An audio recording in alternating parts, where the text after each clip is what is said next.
Okay, good morning and welcome to your boardroom. Today is March 1st and this is the Board of Supervisors of Ventura County, and we're going to call to order our meeting. And could I have a roll call? Supervisor Bennett? Here. Supervisor Parks? Here. Supervisor Michaels? Here. Supervisor Flynn? Here. And Supervisor Long? Here. Thank you. And I don't see anyone here for a moment of reflection. If we could all stand and perhaps take a moment of reflection again for our troops who are overseas defending our cause, our country. Thank you.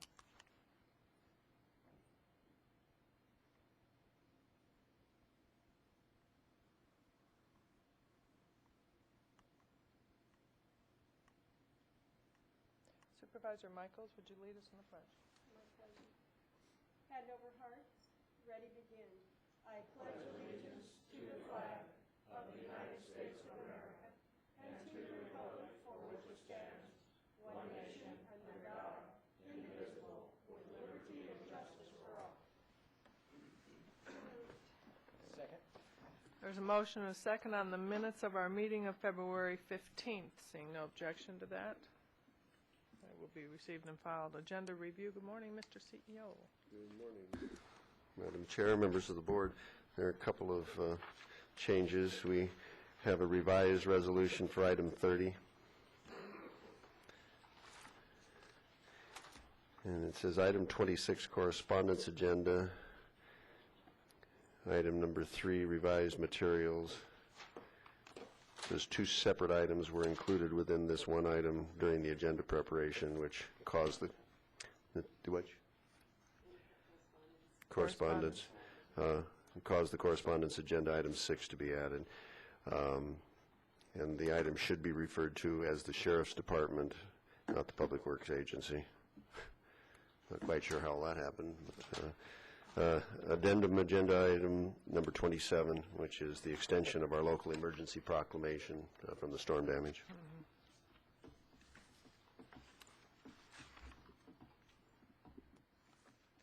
That was item 37, extension, right? Right. 27. 27? Actually, 27. Correcting our correction. Okay, all right, we'll handle it. Any other changes to the agenda from board members? I would like no change, but number 13 to be discussed on the consent agenda. Okay. And I'd also like item 10 for discussion. Okay. Okay, so if Mr. Ruffin, oh no, I see Rebecca's here. Okay. Okay. And, okay, item 10 and 13 both. Okay, GSA things. Okay, great. No further agenda items? Okay. All right, then why don't we hear our consent agenda items 10 and 13 for discussion, and then we'll act on the consent items. Item 10 first. Pardon me? Yes, we were. Pardon me. Okay. On agenda review, revisions to the agenda. Move the revisions as revised. There's a motion and a second. Seeing no objection to that, so ordered. Thank you. Have to get in that practice, Roberta. Sorry. And item right. 10? Yes. This is an item regarding a report on fleet management program, which I found to be really helpful, and I'm glad that this was done. We have in our packet the executive summary, so I don't have the full report and would like that. But I do have a question regarding the recommendations of the report and how we're going to be, what we'll be following up on. Mr. Johnston, will you be the one responding? Yeah, I believe Mr. Dursey's in the audience here. Okay. For example, one of the recommendations is consolidation of the county's two fleet-related internal service funds, and I was wondering if that was something that was going to be done. Generally, what we'll be doing is working with GSA to determine what the best alternatives are. Whether or not specifically that will happen, we don't know at this point yet. But that's what we're working toward, to make those kind of determinations based on the recommendations in the report. So we're trying to work through that process. You know, I think it would be very helpful then to have a report back on the changes that, Follow up. regarding the recommendations. I You know, think what that- have we followed up on and what aren't we and why? And I think that'd be very helpful. It is a very large line item, though I don't think it is a line item on the budget of $13 million or so. So I think it's important to see where we can have some cost savings. And I would really appreciate a report back as well as a copy of the full report. That's no problem. Thank you. Any other questions on 10? Yeah, Or discussion? on Okay. 10, on page 2, let me see if I've got the right page.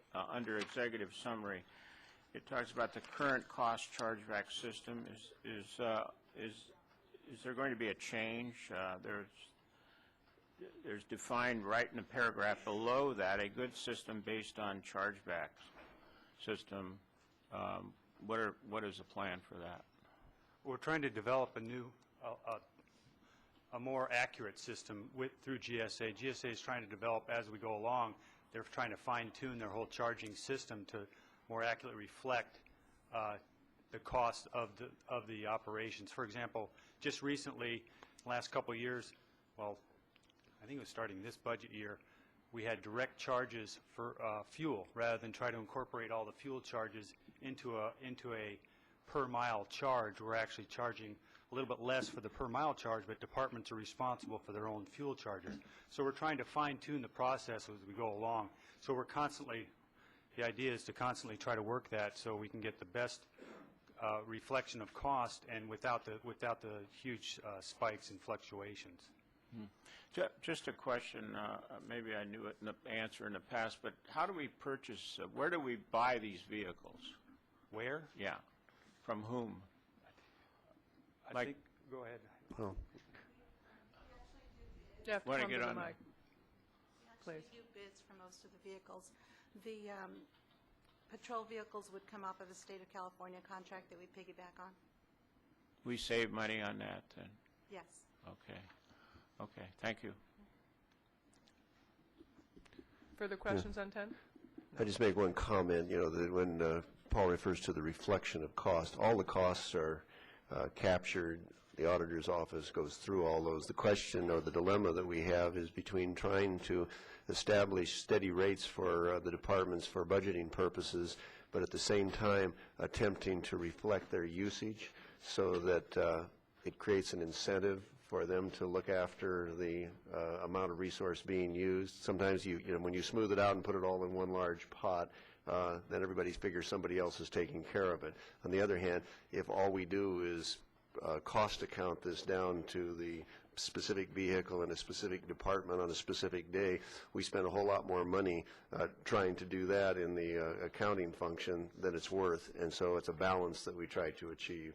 One of the things your board asked us to do was to periodically run specific management audits, and the reason this is on your agenda is to say that we did do that on the fleet, and that Mr. Dursey's office will provide you with a follow-up report saying which of these ideas make some sense, which ideas were actually implemented, and if we're not implementing them, why, you know, we're not. So that will be the next report that you'll receive. And Paul, well, we would expect that that would be ready as part of the budget or during the budget cycle. That would be good. Further questions on that item? Okay, shall we have discussion then on item 13? Supervisor Flynn? So item 13 has under recommendation authorize county purchasing agent to exceed $100,000. Now, the city of Oxnard got into a big controversy over such things, but if it can be explained, I would appreciate it. Why is this before us? And I read about some of the additions here on the following page. Let me take a stab at it. I believe that this is the, there are rules in the government code that require your board to approve expenditures over a certain amount, and in this case, it's a matter of the, I guess, what the purchase orders and the contracts being expanded to allow us to continue. It's not necessarily to spend the money, but to give the authorization so that the money can be spent based upon a budget you've adopted. I think the issue in Oxnard was giving the authority to an individual manager to actually have a specific one, like, spending $150,000 with one vendor. In a case like this, I believe it's services and supplies.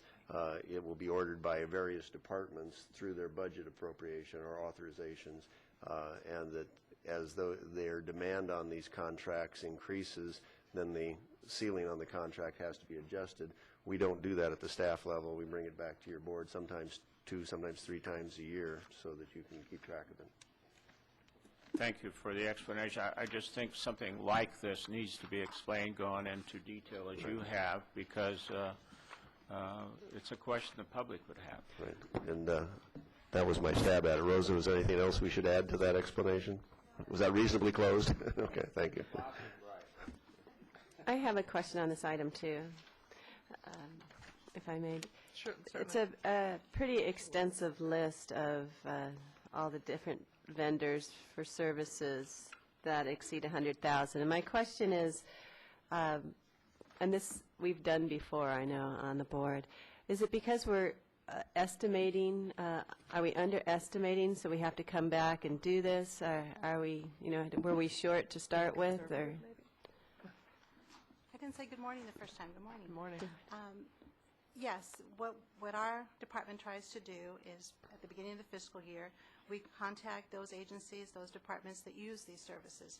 For example, on Nextel, we'll contact the departments that are using this vendor, and we'll say, what are your expenditures going to be? How much do you think you're going to use this year? And as the year goes along, we've had departments that have switched to a different carrier in this case.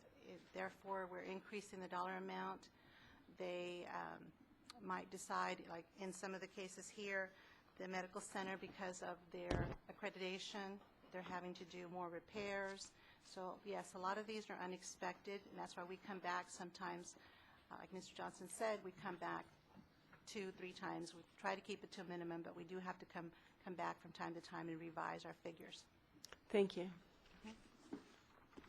We also try to keep the ceiling low enough for us all to be reviewing this on a fairly regular basis, as opposed to, putting a very high ceiling on it, and then the departments don't have to have the conversation with us. I think it's a healthy thing that we have them come and explain why it is that they're spending. Right. Otherwise, the regulatory portion of it, becomes kind of meaningless. Thank you. All right. No further questions? Consent agenda is before us for action. Move the consent agenda. There's a motion and a second. Any objection to the motion? Seeing none, so ordered. Thank you. At this time, we will open up the boardroom for public comments. Citizens who wish to speak to the county board regarding matters not appearing on this agenda. I have 2 cards submitted under public comment, and I would invite Carol Dean Williams to the podium. Good morning, Carol Dean Williams, 59-year resident of Ventura County. This still has to be February 29th. It's just Valentine, love in the air. And I see our auditor controller is back on honeymoon. More honey on moon. Write a poem, honeymoon fair. Do not cease the kisses beneath Christine's feet of air. Whisper, hubby loves you, Christine, today. Oh, oh, honeymoon sweet should last always. Read a poem so honeymoon sweet. Ah, ah, lighter than air beneath hubby's feet. Sweet nothing, sweet everything. Hubby loves you, so many kisses he brings. Read a poem sweeter than Greek divine, for all of her kisses are exclusively mine. Whisper softly to tickle her ear, ah, ah, so honey sweet tickles her here. Write a poem honeydew moist, So tell me what's greater than I do. My choice. Well, it's official. The seal of the State Bar of California, mailed February 14, 2005, with a 2-page official letter addressed to Carol Dean Williams, turning in the lawyers in the Totten Brooks versus the County of Ventura. Quote, your zeal and concern for the use of public funds is to be commended, unquote. Did you hear? Quote, your zeal, Carol Dean Williams, your zeal and concern for the use of public funds is to be commended, said the State Bar of California.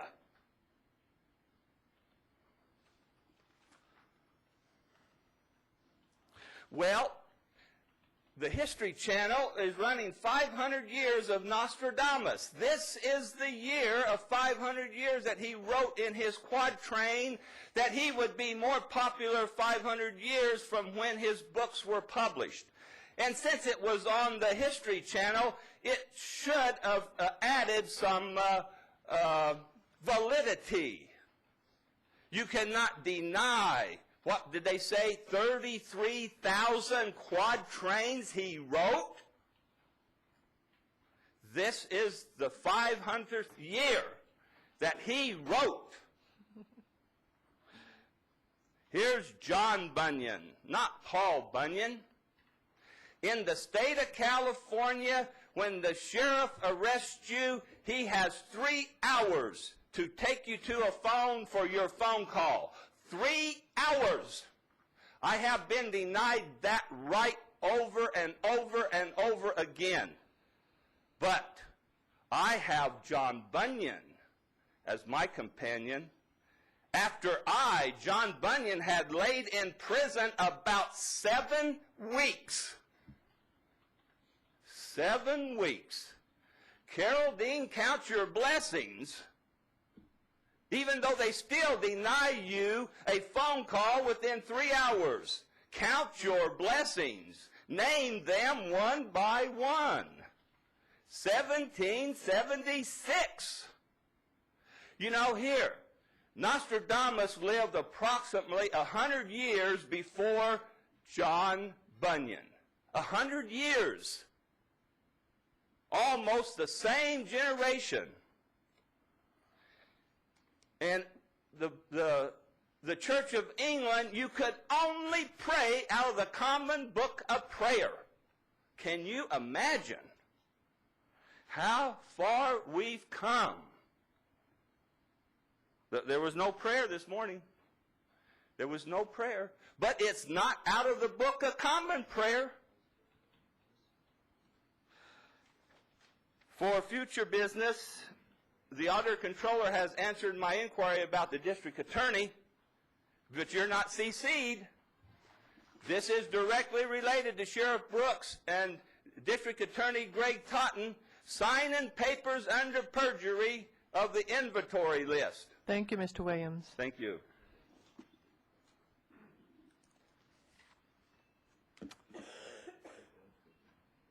Joseph O'Neill.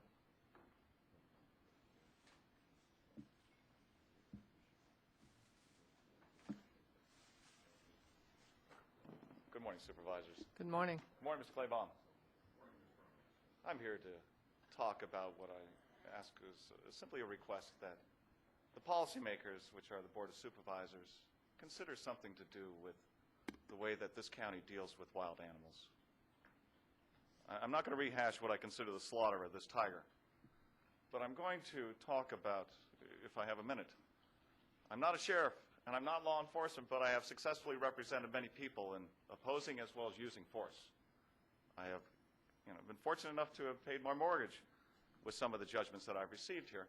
But I'm not here to talk about that. I'm talking about, as Mr. Claiborne would certainly know, about the police officers' standards and trainings that we have in California, post standards. Deal with the use of force, and deal with the appropriate use of force and the way that we train our officers to use force. under the post standards that, and all I am is an attorney with a computer. I went back to my records, and I also went to the official records dealing with post standards about the use of force dealing with animals of any sort in the state of California. That binds the sheriff, that binds law enforcement, that binds fish and game, anybody authorized. And I've listened very carefully to all of the stories. I've listened to all the news reports. And I heard the police spokesman from the Ventura County Sheriff's Office talk about the potential danger that this tiger had while it was trapped in a ravine hundreds of yards away from any person, any home. And we talked about potential danger. And we talked about we had to shoot that tiger for potential danger. And the post standards indicate that the only time a government agency in the state of California can use lethal force if there is an actual, obvious, and impending use of force. Always. Mr. Bennett, Supervisor. He's stopped his comments here. Thank you, Mr. Bennett. I feel very strongly about this, especially considering the fact that your district covers a great deal of the national forest, and I don't know the statistics whether or not we're 2/3 or 3/4 national forest, but we have a lot of animals. We have bears that come into this territory, lions that are tranquilized and moved. The Fish and Game, the sheriff, had the cages, the tranquilizers, the manpower. I heard a bunch of stories about how, well, it was going to run out into traffic. The traffic on 23 was stopped. That somebody might potentially be hurt. There was nobody in that area. That tiger was declawed. It had gone through the most extensive rains that this county has had in years. It was hungry, tired, and it had a personality, and it had a name. And it's a shame that that happened here. And ladies and gentlemen, you're the policymakers for our county.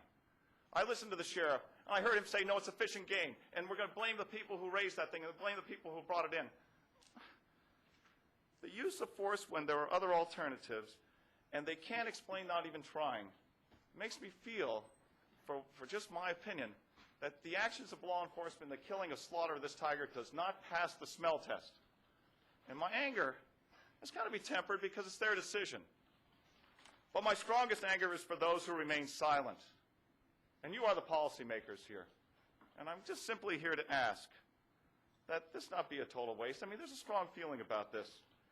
When we have animals that come out of the woods, be them brought there or raised there or born there, and Fish and Game is a responsibility to us and a responsibility to wildlife. They have criteria, they have standards, they have procedures, they have training they've got to follow. And, you know, I'm angry at the people who pulled the trigger.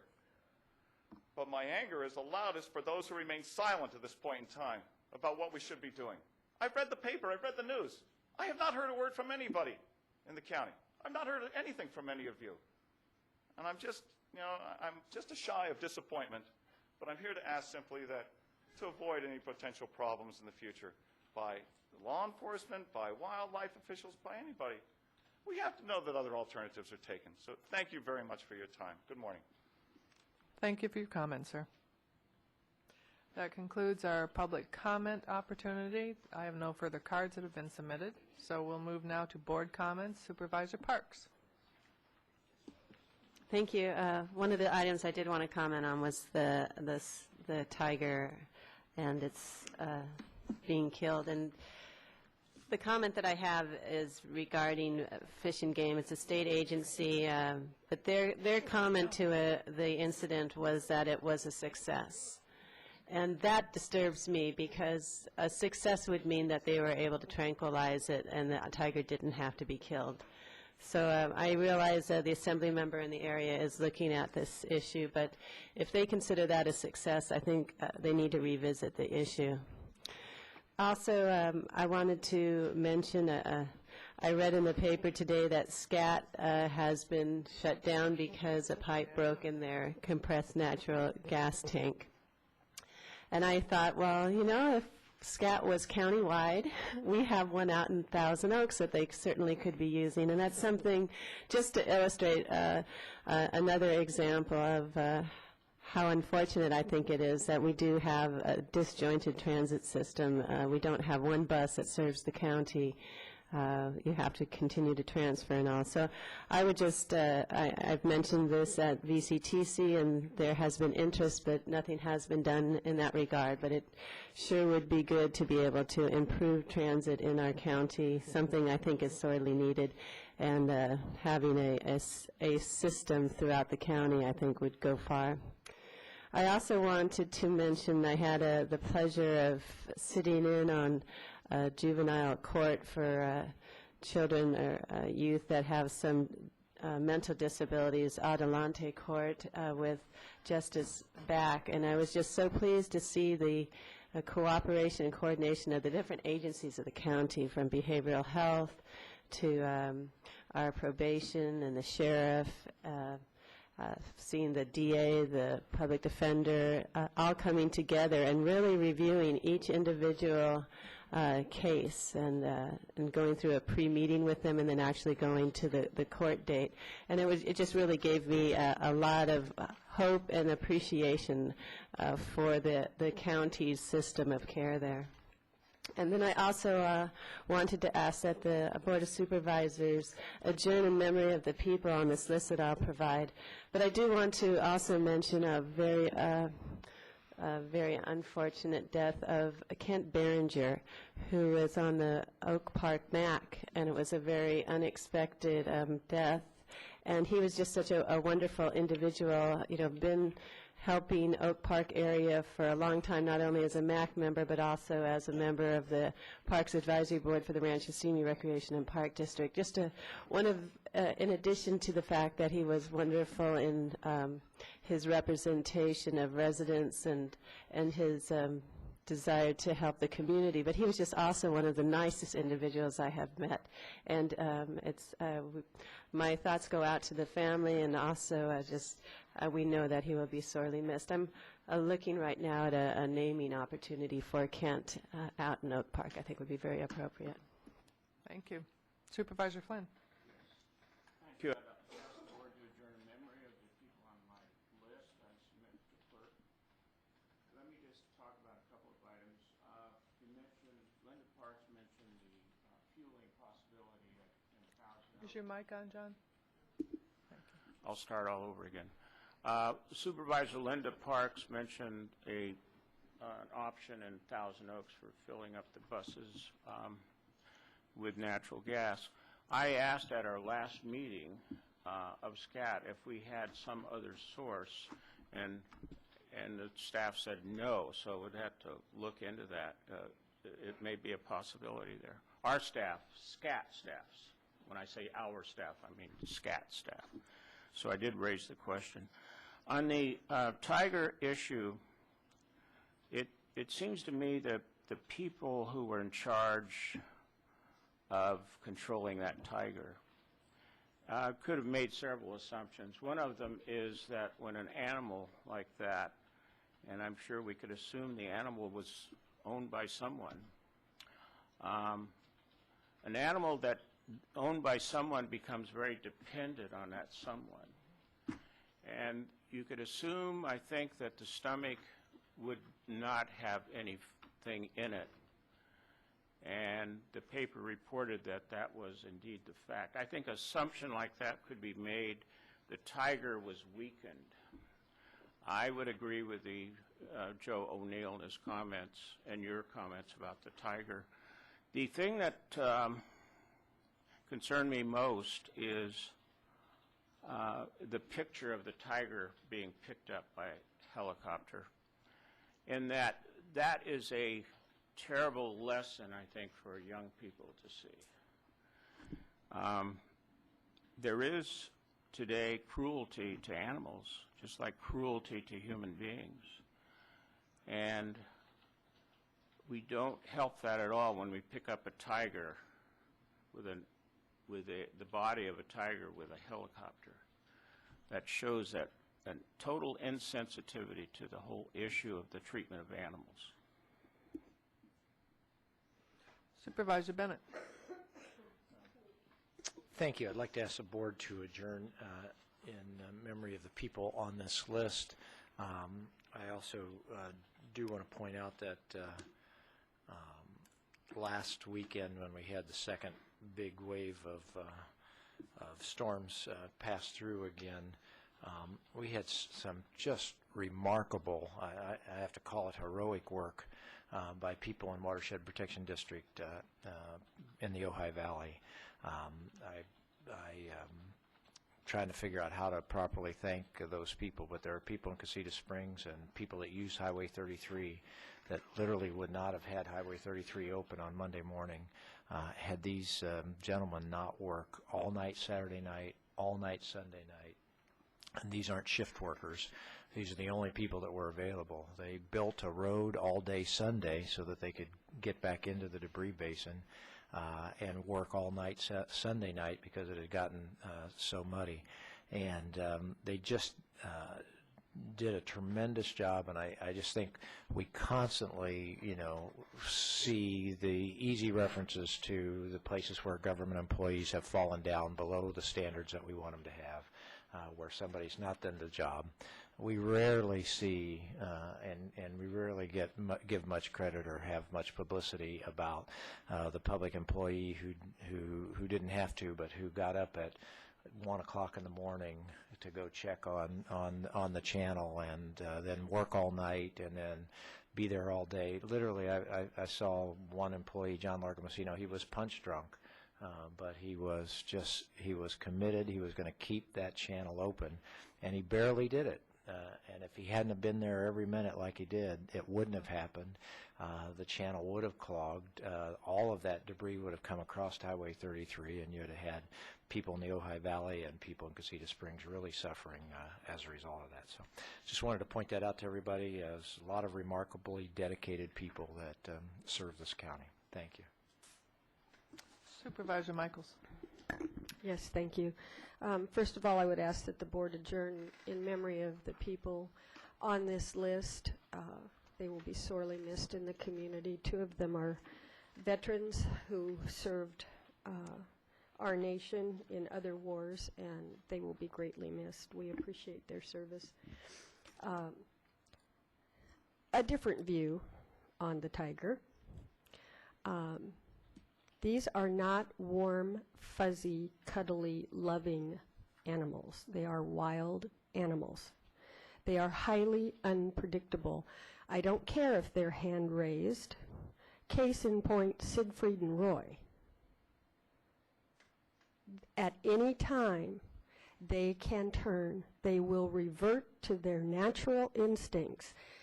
If this animal was extremely nervous, upset, not knowing its surroundings, and hungry, case in point, empty stomach, he is not likely to have been weakened in only a short period of time. These animals can move at 60 miles an hour. I understand the post requirements. A human doesn't move that fast. An animal can leap. That animal could leap 20 feet over the head of or any obstacle that was in its way and be gone in a heartbeat. It could have gotten into a school. It could have gotten into a park. It certainly could have mauled any of the people that were on the perimeter of that project. Containing an animal like that is not like cornering your local kitty cat. And I know they're beautiful animals. I was heartsick when it ended up that the animal had to be brought down. My first comment when we had this incident with these wild animals is I feel very badly because if one of these gets loose, most likely it will be brought down because people are not used to handling exotic animals that weigh 400 to 500 pounds.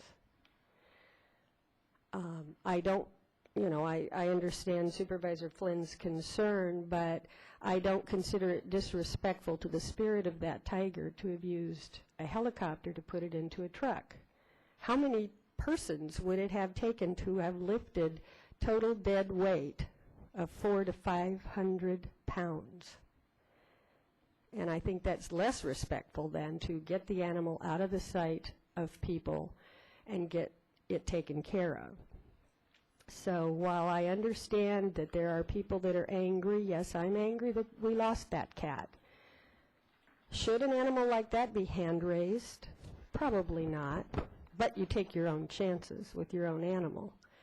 But when you don't have the responsibility to take the proper care of a valuable animal like that, and then you don't have the physical appurtenances to stand up and take the responsibility for what happened to that animal, that's unconscionable. That's disrespectful. I very much respect what Fish and Game had to do and the Sheriff's Department in the way that they handled that situation. People out there were scared, rightfully so. They were nervous for their pets. They were nervous for their very expensive horses and certainly for their children and themselves. Wild animals are unpredictable. They may be pretty in pictures, but you cannot count on them acting like a human being. And I very much support, I think if anybody could have seen the looks on the faces of the people involved in that who had to bring that beautiful cat down, you would have understood there was no joy out there. There was no joy in the deputies, and there was no joy certainly in the Fish and Game people. They didn't kill that animal and think, yes, you know, I just get credit for killing a tiger. They didn't want that to happen, and I think it's pretty disrespectful to people involved to assume that they enjoyed doing their job and protecting people and property in a very unpredictable situation. And I find some of the letters that have been written to the editor to be absolutely, A, absurd, and B, just flat mean-spirited. We all respect those big cats, and we all take great joy in looking at them. Any animal that's created by our Lord is beautiful. However, humans have lost their natural instinct for survival, in my mind. No animal would put its pride or its children in that position of danger and then cry when the animal was successful in surviving the situation. So I respect people's opinions. I respect the fact they're very sad over this cat. But at the same time, I do not appreciate the disrespect to the people involved in this situation. Could we have done a better job, Fish and Game, Sheriff, County Animal Control? I believe yes. Now that we've finally been faced with a situation where we had to handle a 600-pound or 500-pound tiger, we'll probably figure out a different way to do this. But will it have a different outcome? There's no guarantee. So I would hope people would understand that this was not gleefully done and would not continue to badmouth the decisions that were made for the safety of others, and understand the people I talked to after it were not happy that that cat had to be brought down. Okay. I'll just make one small comment regarding that issue. I look forward to the Assemblywoman's review of policies at the state level with the agency and with the response on this. I think it does get to the core of the responsibility of whoever had possession of that animal, and the laws that govern possession of exotic animals obviously needs to be looked at. And I think there should be criminal punishment for whomever had that animal and allowed that animal to be neglected, released, whatever the circumstances were, but that there was a public safety issue. It had to be responded to, and whoever had possession of that animal with or without licensure, certainly without, should be prosecuted, but even with licensure should be prosecuted. It's a horrible, horrible thing to go through. I'd like to also, if I might, make some comments on, I read and heard this morning about the scat situation and thinking about people who depend on the bus for getting to their jobs, getting to, obviously, the day-to-day living challenges they have, where there must be some backup or some better, or some backup coordination that could be put in place when something like this unexpected happens, whether it is a disjointed system in the sense of having two bus systems. You know, that there is a good public policy discussion that we should have on that. But I heard this morning it may be 6 to 8 weeks before they get access for this fuel, and that's unacceptable to the folks who need to ride those buses. So I would hope that we hear soon, we the public, and certainly the board too, from SCAT and where the Vista buses may be able to provide backup or linkage, or 6 to 8 weeks would be unacceptable for the public. And I expect you would agree with that. I'll bring Supervisor that Flynn. kind of information next Tuesday. Yeah, to get a report back on that. Yeah, imagine that. Think the prices will go up? And I too would like to add comment to our county employees, our Public Works Department, our watershed management folks, our road folks. They're just been exemplary in both the work ethic, the response to the public need, the above and beyond the call. How many other accolade phrases you can use for them when we are through as much recovery as we can possibly get through, we will need to take an opportunity to publicly thank each and every one of those employees. At Santa Paula Airport, I was out there in the heat of the storm, the wet of the storm, and watching that runway be just chewed away. I strongly support whatever we can do in collaboration with our state and federal agencies for restoration and recovery of that airport. It is a critical facility. We used it often for emergency response, and so we need to be creative in identifying funds and dedicating funds to help get that airport back up on its feet. And I really appreciate that the National Resource Conservation District has already stepped forward in identifying some funds to help for the immediate need of protecting it from further damage. But obviously there's going to be a longer-term need of the recovery for the Santa Paula Airport. And again, Public Works has been out there. And things have been a little tense. There were some city manager calls that probably weren't warranted, but people have been a little tense under all the pressure of the storm damage and the threat to both private property and citizens and facilities. But we work through it, and I will say the response from the Public Works team has just been outstanding. I'm very proud to have them out there working for us. And we'll continue on this recovery, and our next step, of course, is for all of us to identify funding resources to help, and I expect we'll get a report from our agencies as to what does that mean and how upside down are we in some areas of those resources and what can we expect in the future. But they've been doing an excellent job. And I know that we've already heard from, or all I've heard from Scott Smith, our administrator at the airport, as to if and it looks like the Santa Paula Airport may be closed for months, and where does that air traffic go and where can it be accommodated, and perhaps our administrator could speak a little bit to it this morning. The memo I received said that our two other airports, our Oxnard and Camarillo, can accommodate some of that, but not nearly 100% of it. So we have significant challenges there and how to accommodate the additional air traffic. So I appreciate the work that's already underway between with our public airport and Santa Paula in that discussion. And that's all I have in comments. No adjourned memories. I had a healthy community, I guess, this last couple of weeks. It's a good news. Okay.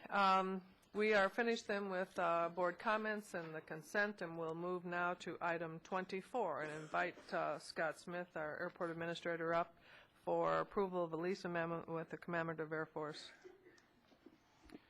And if you could, Scott, if you could take a moment just to touch on the airport issue in the Santa Paula.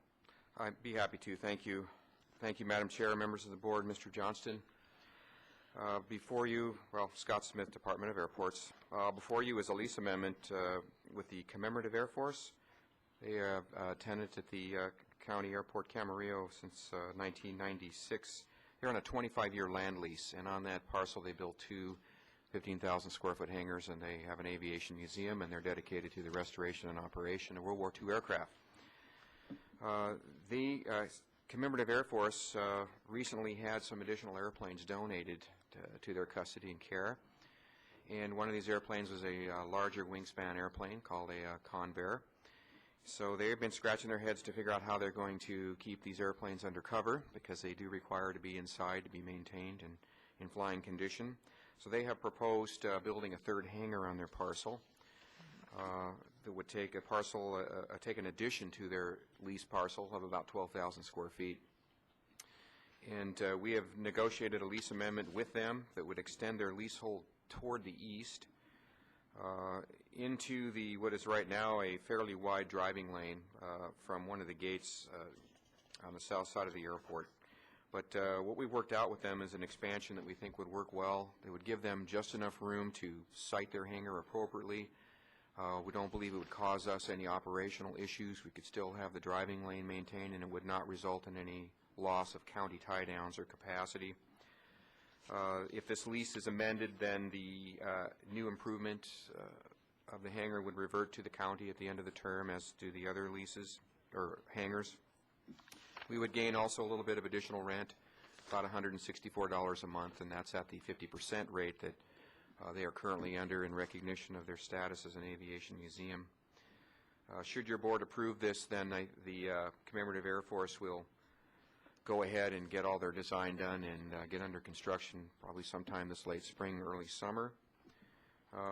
The Aviation Advisory Commission and the Camarillo Airport Authority unanimously recommends this lease amendment, and it does require your 4/5 vote, since this original lease was not by public procurement. Right. And we also have representatives from the Commemorative Air Force here today if you have any questions for them, and that's Casey Debris, the wing commander, and Scott Holm, who's involved in the donation of the airplane and the construction of this proposed hangar. That's the staff report.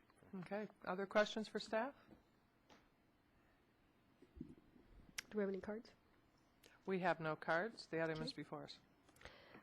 You know, I would move approval, and I would make a comment that the Commemorative Air Force is a fine tenant on our wonderful airport, and certainly the museum is very much appreciated in this county and is quite an asset to this county. Any of the events that they've had are well attended, and I think that I was a little concerned about the drive lane when I first saw this, but being convinced that it doesn't cause a congestion issue or anything like that, I think this is great. And that was a motion. Motion? Second. And a second. Hearing no objection. Thank you. Good work, and I too, Commemorative Air Force is a real asset to the Camarillo Airport, but to the entire county. We appreciate their investment. Thank you. Thank you for your action. Regarding Santa Paula Airport, when that unfortunate incident happened, then we did direct our staff, particularly Tad Doherty, our Camarillo Airport manager, to contact the folks out at Santa Paula Airport, and we did let them know that we stood ready to help them in any way we could within, of course, the restrictions that we have, and there being a private airport, us being a public entity. We do have some additional capacity, and that really was the overture that we made was if you have airplanes that need to relocate on a temporary basis, we have some capacity that's available. And so we made that offer right away. Right over the first weekend, we had one business relocate to Oxnard Airport, and that was CP Aviation that runs a flight school. There was space available under the Millionaire lease out there, so they worked their own deal and moved out there, so they're operating out of Oxnard now on a temporary basis. But Santa Paula Airport has approximately 90,000 operations a year, or takeoffs and landings. Very busy for a private airport with about 260 airplanes. Daytime visual flight rules airport, and like Camarillo and to a lesser extent Oxnard, those number of operations are kind of weighted toward the weekends when people have the time to fly and they come out and enjoy the good weather. With 266 operations a day being the average at Santa Paula, I would suspect that when you get to the weekend counts, you're going to find, like Camarillo, that number really climbs. So there's not a true average. You have to wait it to the weekend. And an example is Camarillo, where if you just divide the number of operations by the days in the year, you'd come up with about 500 operations per day at Camarillo. But the reality is, on the weekends, you're going to see 700 to 800 operations a day. And what we see at Camarillo then is 6, 7 airplanes at a time lined up waiting to get permission to take off, people flying the traffic pattern with an extended pattern out toward the east, toward the Canal Grade, instead of a tight pattern in around the airport that you would normally find. So we have some capacity issues for operations, especially at Camarillo. What we're able to absorb from Santa Paula would be, in terms of number of airplanes that we could find space for, would be approximately about 100 airplanes is our guess, between regular tie-downs that are available right now at each airport and then the overflow tie-downs that we have available, which are almost exclusively all at Camarillo. And that's at the east end of the airport on the abandoned runway, where we typically move airplanes out for the air show and have them tied down there by Las Posas Road. So we think approximately 100 airplanes of their 266, and we have let them know that we have some additional capacity. But where the rubber really meets the road is the operational side. It's one thing to have the planes on the ground, but then when everybody comes out and wants to fly, it's challenging right now at Camarillo. Our best guess, pushing numbers on paper, is probably about 25 to 30% of their daily operations on the weekends could be accommodated between Oxnard and Camarillo Airport. And if we go beyond that number of operations, then we will see more challenging conditions in terms of creating additional delay, longer times in the traffic pattern, longer waits on the ground. Isn't to say that we could not accommodate more, and we certainly can. Absorbing all their operations technically would not put us beyond the capacity of either runway at Oxnard or Camarillo Airport. But the reality is that you got to weigh it with, well, what's a delay that we can accept. So bottom line, initial look, 25 to 30% of the takeoffs and landings without additional delays, and approximately 100 airplanes, which is a little less than half of what they have based at Santa Paula. Very appreciate it.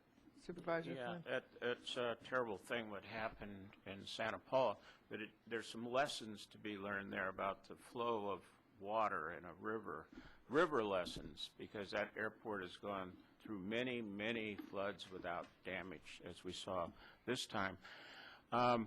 We have to help accommodate, but at the same time, we have sensitivity issues in both airports.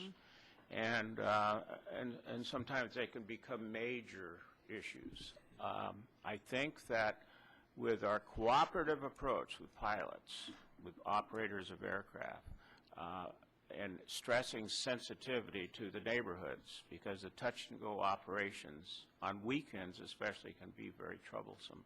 So I think if you can talk with the people in Santa Paula, the ones that come over to Oxnard, Camarillo about that, that would be good. Madam Chair, Yes, sir. I'm concerned about Brown Act compliance. We're far beyond the scope of the agenda item. Yes, sir. Thank you for that update, Mr. Thank you. Smith. I'm glad you came in when you did. Thank you. Thank you, sir. Thank you. Okay. Rather than...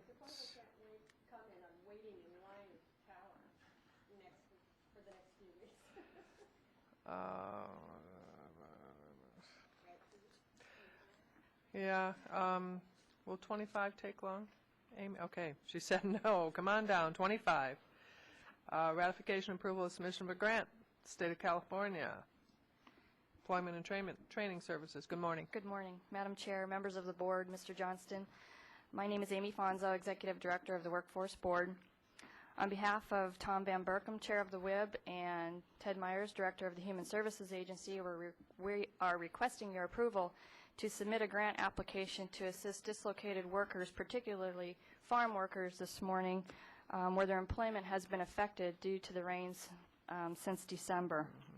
This is not an official grant solicitation, but a small window of opportunity after being declared a state and national emergency area to apply for these discretionary dollars. We're requesting $225,000 to serve 50 participants, 25 of which will receive intensive employment services, and another 25 that will actually be enrolled in occupational training in high demand, high growth industries. We've already formed partnerships with the Center for Employment Training and the Tri-County Labor Foundation. CET trains migrant seasonal farm workers, and the Tri-County's Labor Foundation is operating our National Emergency Grant Program that stemmed from the October of 2003 wildfires. The project will be overseen by the Human Services Agency's Business and Employment Services Department in conjunction with the Job and Career Center one-stop system. If approved by the state, we will return to your board for permission to accept the grant.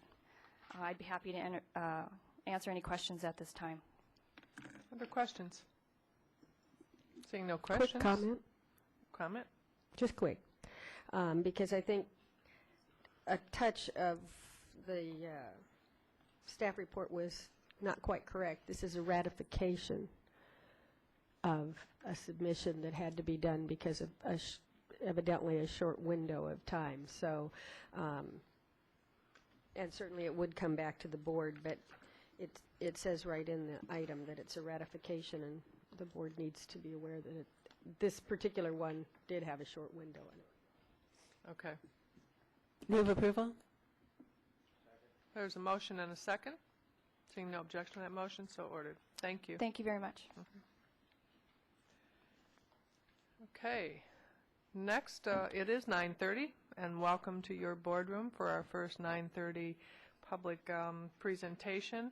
And it is going to be my pleasure to present a resolution commending the Homeless Court Program and volunteers of the Homeless Court Program for their hours and contributions to the administration of justice here in our county. And I have resolutions on behalf of the board to present to individuals and to the court, and I'd like to take this opportunity, if I might, to read some information from the Homeless Court Program. A significant number of homeless individuals and families reside in our county. Every year we get an update from our Homeless and Housing Coalition, and that number goes anywhere from 3,500 on up to 5,000 of homeless individuals and families. And the condition results in citations often, living homeless on the street, for low-level offenses that are related to their homelessness, such as illegal camping, for which they lack resources to pay resulting fines and fees. And one of the successful programs as a result of the Homeless Court's formation and the coalition of folks who work to really help these individuals is the hosting of an annual stand-down for homeless veterans that has taken place for over 10 years. And that includes a special Ventura Superior Court session that takes place during the stand-down to allow homeless veterans to resolve their outstanding fines and fees for infractions and limited low-level offenses. An alternative sentencing procedure was needed to allow other homeless defendants to resolve their fines and fees, similar to the stand-down, and exploring this need, our very innovative court judge, attorneys, paralegals, and judicial assistants from the offices of the Ventura County District Attorney, Public Defender, and Superior Court all volunteered to establish a homeless court pilot project in 2000. In the first year, that project had an 89.3% success rate for sentence completion, with many volunteer community service hours given by defendants over and above those needed to clear their fines and fees. In 2001, the judges of the Ventura Superior Court voted unanimously to take the county's homeless court problem solving into a specialty court. The successful achievements of the program were recognized in 2002 when the Homeless Court Program was awarded the prestigious Ralph N. Kleps Award. And certainly without the volunteer effort, the leadership of the judges, the attorneys, staff, Homeless Court would not have come into being, nor be the success it is today. So on behalf of the board, I'm going to step down to present resolutions to the Venture, to the recognizing volunteers, individuals who have worked for the court from its inception and the success that they've been able to bring to the court. I have a resolution to present to, and if you would please step forward, Jamie Grunert, Senior Deputy District Attorney. Grunert, did I pronounce that right? And is Jamie here? Okay. Mary Fiedler, Deputy Public Defender. Mary's here. Brenda Reeder, Court Supervisor. Sherry Vizcaino, apologies, Paralegal, Public Defender's Office. Tina Rasnow, Coordinator, Self-Help Legal Access Center. And is Judge Dobroth, was he able to make it over? Our honorable, there he is, our honorable Judge Dobroth, Judge of the Ventura County Superior Court. And our DA, Mr. Totten, is going to step down. Okay, I would welcome you to speak about your passion for this homeless court and the success we're seeing. And please, I'll step down and present the resolution. Let me just thank the board for their support for this type of thing, as well as Mike Planet and the courts for having the faith in doing it, as well as the DA and the Public Defender's Office. At first, it's kind of a gamble, but after a while, when the collaboration, the interface, and the new paradigms, did I get them all, worked successfully, it became something where over 20,000 hours of volunteer time was given by these homeless people, instead of just letting these cases sit for generations. It's a wonderful opportunity for everybody to work together, and it was a real success thanks to the collaboration of all the people you see here.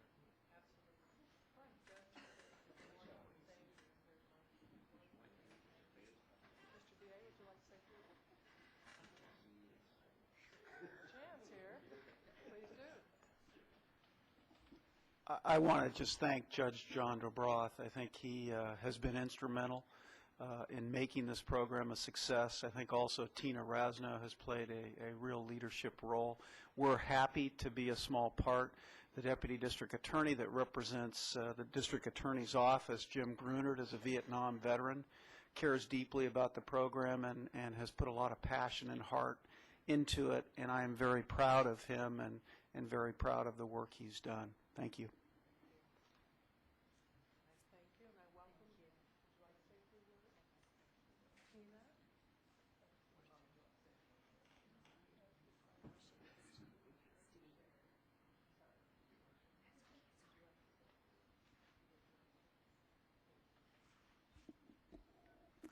I wanted to thank you, all of you as supervisors and the community, for helping us to make this homeless court a reality. It has made a big difference for many people, because without being able to remove their outstanding fines and fees, they cannot get their driving privileges reinstated, and that's an impediment to employment, and not being able to have a job is an impediment to getting out of homelessness. So it's one of those examples of where one small thing can have a huge impact down the road for a lot of folks. So we really have to thank all the community who pulled together and made this happen. Thank you.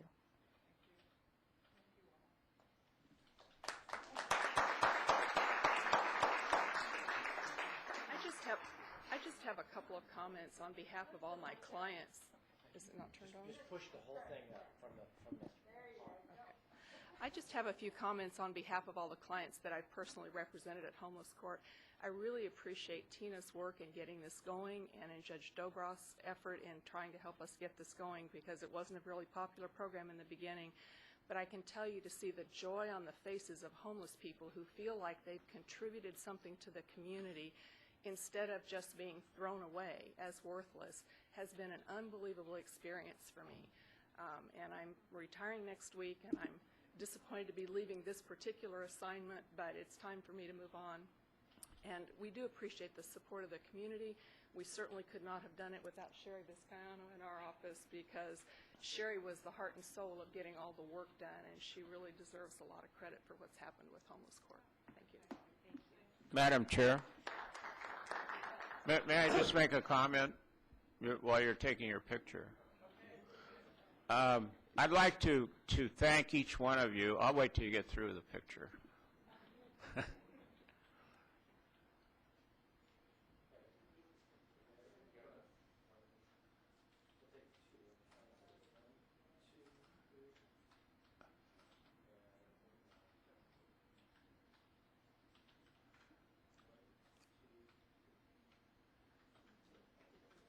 May I just make a comment?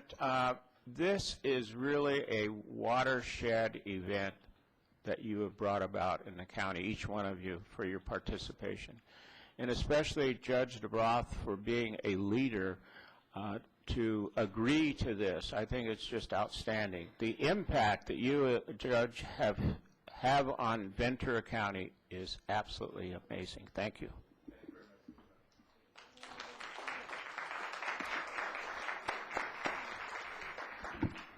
If I might. Our public defender, Mr. Clayman, I'm sorry I didn't see you. Welcome, and I know you certainly have a significant role in this, too. Thank you, sir, for being here. Yeah. Please. Yes. I'm glad that we'll be able to have a cooperative venture with the district attorney, which is quite unusual, but I think it speaks so well for this wonderful work that was done. And I want to compliment greatly everyone, and particularly, obviously, Ms. Fielder and Sherry Viscano for doing the fabulous job that they did. It's a wonderful collaborative effort, and obviously not only helped the people, but as you heard, they certainly paid their dues, did more than they might have done under an ordinary court circumstance, and yet had such a wonderful and terrific benefit. So I'm very appreciative to Tina and everyone. Absolutely. Thank you so much. Yes, Mr. Johnson? I'd just like to add my comments as a former court administrator and a recipient of the Ralph Kleps Award, recognizing what courts have to do to qualify and the many quality programs. I'd like to recognize Mike Planet out there for the cooperation of the administration. It's in difficult budget times, it's really hard for us bureaucrats, to open our minds to public outreach programs, volunteer programs, and things that don't have the rigidity and form of a good bureaucracy, and yet that's where some of the best work gets done. And so I think on behalf of, of the county CEO's office, I'd like to thank the court, Judge Dobroff, Mike Planet, the public defender, and the district attorney for their support of this kind of a program. Absolutely. Thank you. We'll move to our next item, our next 9:30 time certain, and we welcome the opportunity to recognize our gift donors to our Children's Services Auxiliary and Children Family Services during our 2004 holiday season. This is an annual event, and it's also an annual event in our boardroom to thank folks who step forward to help our children in our community. And I guess I'm inviting Julie up to kick this off so that we can thank our wonderful supporters. Can I go ahead and put this back in? Yes. It's that tall thing he does. How did Move I it up not a little see him bit. come in Good the morning, boardroom? everybody. Good morning, Madam Chair, members Good of the morning. board, Mr. Johnson. It is my pleasure to be here today on behalf of the Human Services Agency to recognize the work of the Children's Services Auxiliary. First of all, I'd like to acknowledge some of the Children's Services Auxiliary board members who are here today. And when I mention your name, if you'll please stand. We have Joan Gendro, Teresa Brummett, Lori Allred, Mary Kay Roth. Hi, and I'd also like to recognize our Community Services Coordinator who acts as the liaison to the auxiliary, Pam Waldron. Thank you. As I mentioned earlier, we're here today to recognize the individuals, groups, and organizations that contributed to the Children's Services Auxiliary. They're being able to distribute approximately 33,000 gifts to approximately 9,400 children during the 2004 holiday season. I would like to introduce the groups and individuals that have supported the auxiliary in such an extraordinary fashion, some of whom are present today. So when I call your name, will you please stand and come down and receive your certificate, and then remain standing so that we can take a group photo as well. Julie, I'm going to step down too, so I might, and any board members. These are our children, if you'd like to. Congratulate these folks. First of all, Mary Kay Roth. What's that? Abnet. These members are from Abnet Cares. Mary Kay Roth, Steve Stonelican, Owen Healy, and Pam Petrella. From Catalina Fleet One Sailing Club, we have Pat and Margaret Dove.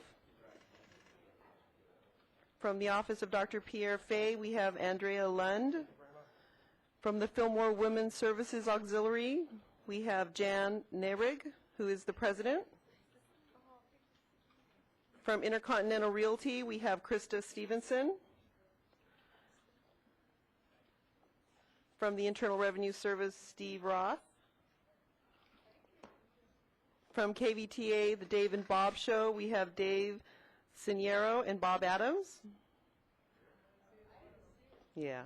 From Lockheed Martin, we have Mary Moore. From My House Lending, J.D. Locke and Buffy Bartley. From the Oxnard Elks Lodge, we have Jess Gonzalez. From Pacific View Mall, Alice Love.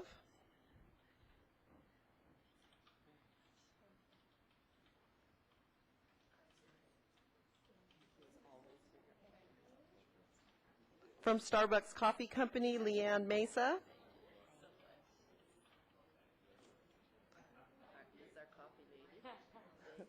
From Sun Air Jets, we have Janice Runnels. Ventura City Fire, Fire Chief Michael Lavery and Thor Molman. Thor Molman, Fire Chief Michael Lavery. From the Ventura County employees, Senior Court Representatives Carrie Collins and Mike Planet, Executive Officer.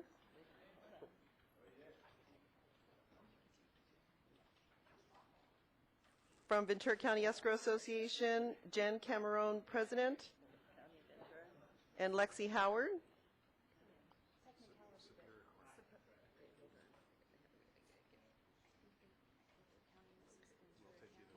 Yeah, they'll straighten it out after. Thank you. And your escrow association? Thank you guys very much. Thank you so much. From the Ventura County Fire Department, we have the Public Information Officer, Joe Luna. And from the Ventura County Peace Officers Association, Diane Hubbard, Denny Weeks, Marlene Houlihan, and Sylvia Acuna. Again, let me thank all of these community partners for your continued commitment to make a difference in the lives of Ventura County's court-dependent and needy children. Thank you very much.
Okay, we'll move on now to our 10 o'clock study session on the status of our Ventura County Library.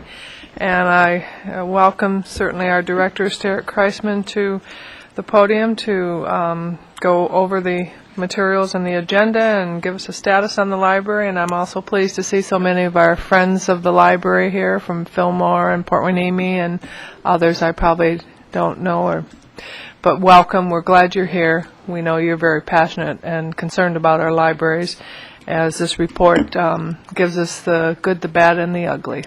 And welcome, Sterrett. Thank you. Good morning, Madam Chair and members of the board. I'm here today to share information about the library system. And I know that there was a great deal of information in your packets, including a copy of the recent study of the library, copies of various contracts, including the Memorandum of Understanding and the budget policies under which the library operates, and a lengthy staff report. So I hope it will be all right if I summarize the staff report and leave time for questions. It's okay. Since 1998, the Ventura County Library has operated under a Memorandum of Understanding between the county and the 7 cities served by the county system. And those cities are Camarillo, Fillmore, Moore Park, Ojai, Port Hueneme, Simi Valley, and Ventura. There are also libraries in the unincorporated communities of El Rio, Miners Oaks, Oak Park, Oak View, Piru, and Saticoy. The MOU established a Library Services Commission composed of an elected representative from each city served and a representative from the Board of Supervisors. Prior to the signing of the MOU, the library system went through a lot of ups and downs, a lot of turmoil due to a change in funding from the state of California and the shift of library district property tax to the state. And I think the friends and supporters who are here today can attest to what happened at that time. The MOU did restore some stability to the system, stability which has gotten the library through the past 5 years. But we are threatened once more by a lack of funding. State funding for public libraries, the Public Library Fund, has declined by approximately 80% since 2002. Unfortunately for the Ventura County Library, that was the source of funds that kept the system together. The MOU is founded on 2 basic principles: return to source, or the return of revenue generated in one area to the library or libraries in that area, and a base level of service, which means open hours. These 2 principles are in conflict and have been ever since the signing of the MOU, since some of the areas in our county system have never generated enough revenue to run their libraries. This has created a system of rich and poor, of places that have more than enough revenue to run their libraries, and of places that do not generate enough revenue for even a very low level of service. The cities that have never generated enough revenue under this plan are Fillmore, Ojai, Port Hueneme, and Ventura. Fillmore does not generate enough revenue to keep the doors open at all. Library funding is currently quite a patchwork. There's a parcel tax to support the library in the city of Ojai. Port Hueneme contributes from its general fund for additional hours.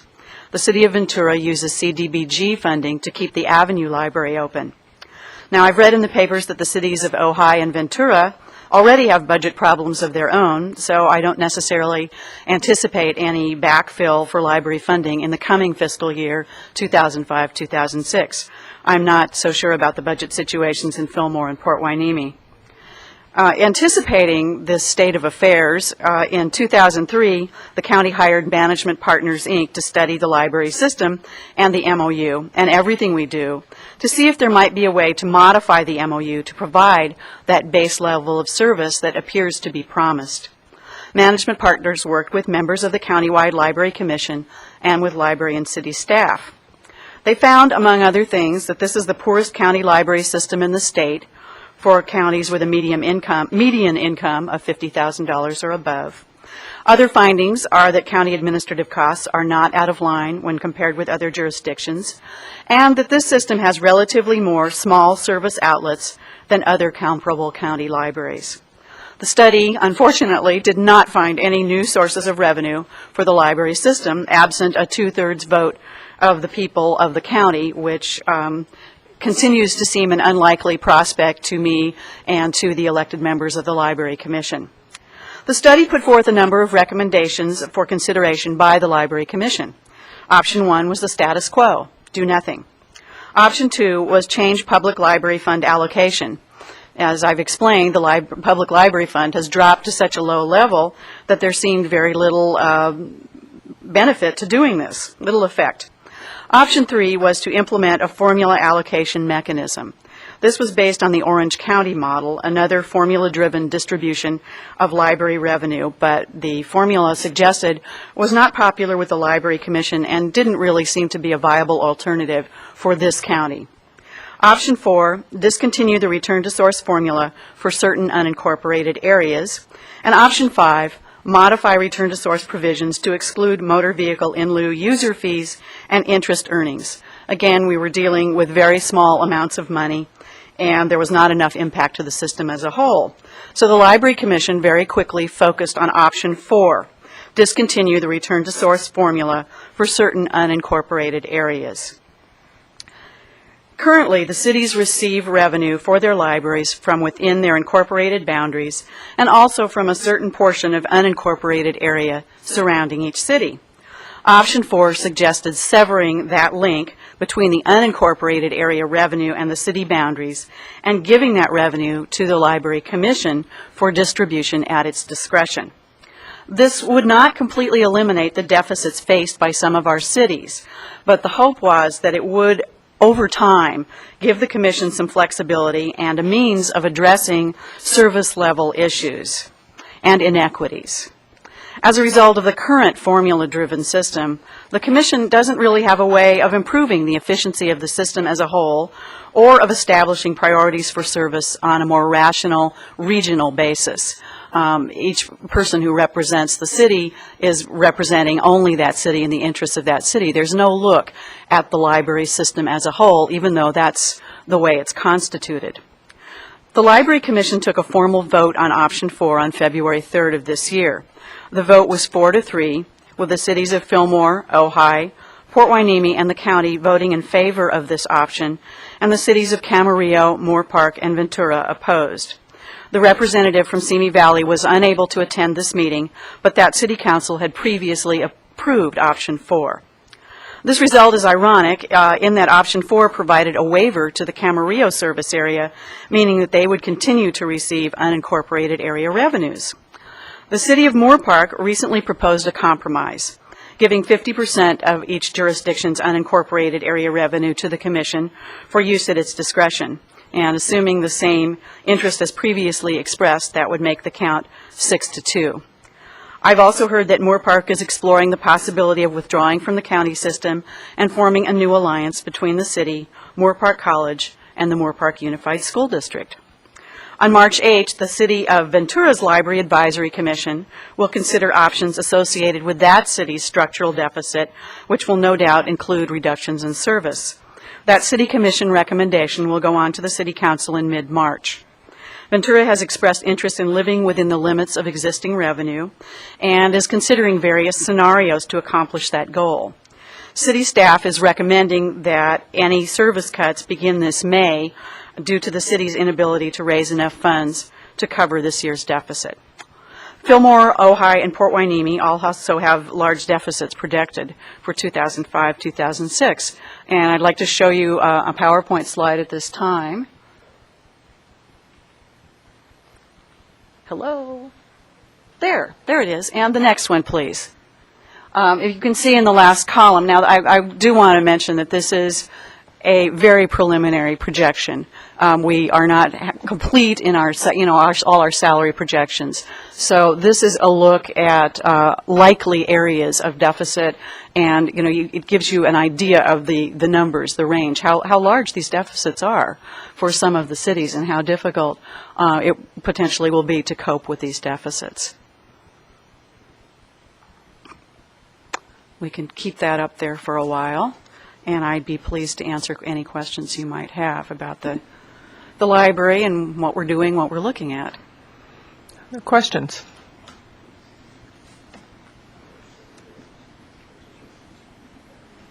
No questions? You're thinking? Yeah.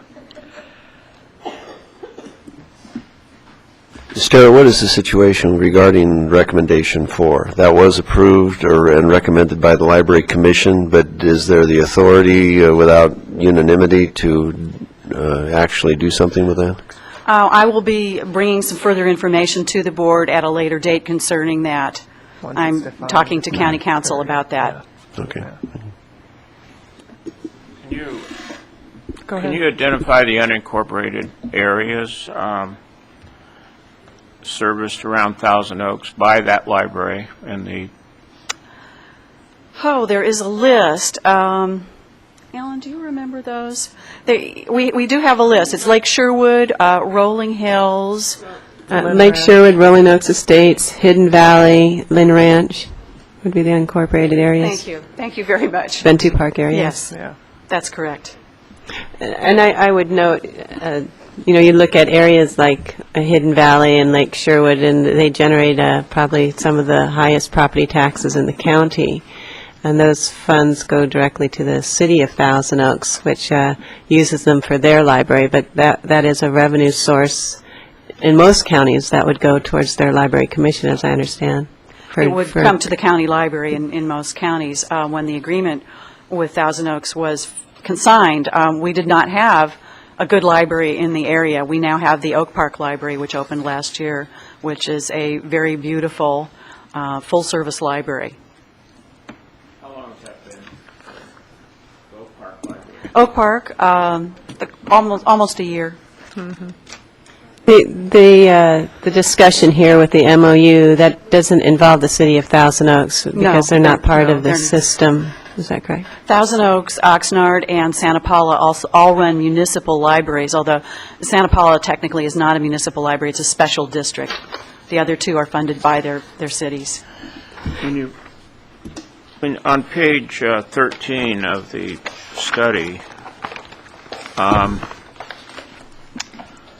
where it has Table 2 services in Ventura County by branch, how do you look at these circulation numbers, especially in the unincorporated areas? Are they impressive? Our circulation is not impressive as a whole. It varies from place to place. Ojai has the highest, I think, per capita in the system, but it's quite variable. I think that our circulation is harmed by the low hours that our libraries are open, by the age of our collections and our inability to buy an adequate amount of new materials for our collections. It isn't only open hours that are hurt by our low budget numbers. It's definitely our collections, programming, and also our facilities, which have become a huge issue this year for us with storm damage and other problems that we've had to look at. Thank you. Supervisor Bennett? Well, it's not a surprise that you mentioned that we've lost 80% of our funding since 91, 92, that we have a problem. I mean, that's just, it's what probably is remarkable is that we've been able to patch together up to this point in time. I think the most significant thing in the report is the end of your report that just simply says the current governance and financing structure of the Ventura County Library under the MOU is not sustainable. And we've got to do something. All right, we can either sit there and say it's not sustainable and we're going to put our head in the sand because it's politically a touchy issue, or we're going to try to do something. Modifications are needed if the library system is to survive and continue to serve, even at a minimal level, the residents of Ventura County. I heard recently so I don't know for sure, but I heard it on the radio, and I assume that it is still the case, but it is Carmel is in Monterey County, is that right? Right. Yeah, that Carmel has this wonderful library, in Carmel, funded by their property taxes. Meanwhile, the poor citizens of the city of Salinas, the home of John Steinbeck, have no library. Had to close their library. And I'm just saying that's not right. And we've got to find some way to deal equitably with things like library services, across the board. It's not going to be easy to do that.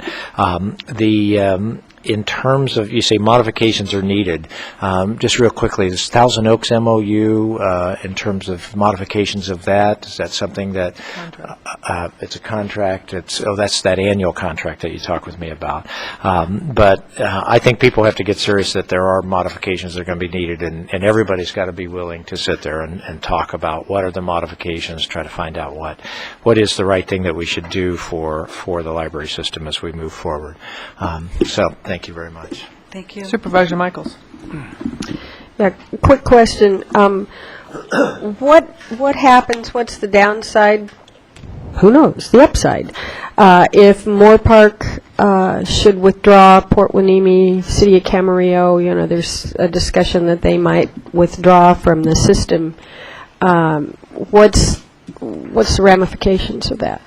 According to state law, when cities withdraw from county library systems, they take with them the property tax from within their incorporated boundaries.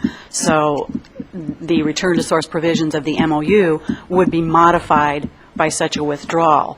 The MOU, in addition, gives cities the right to take with them property, meaning library buildings, and the property within them, which is the books and equipment.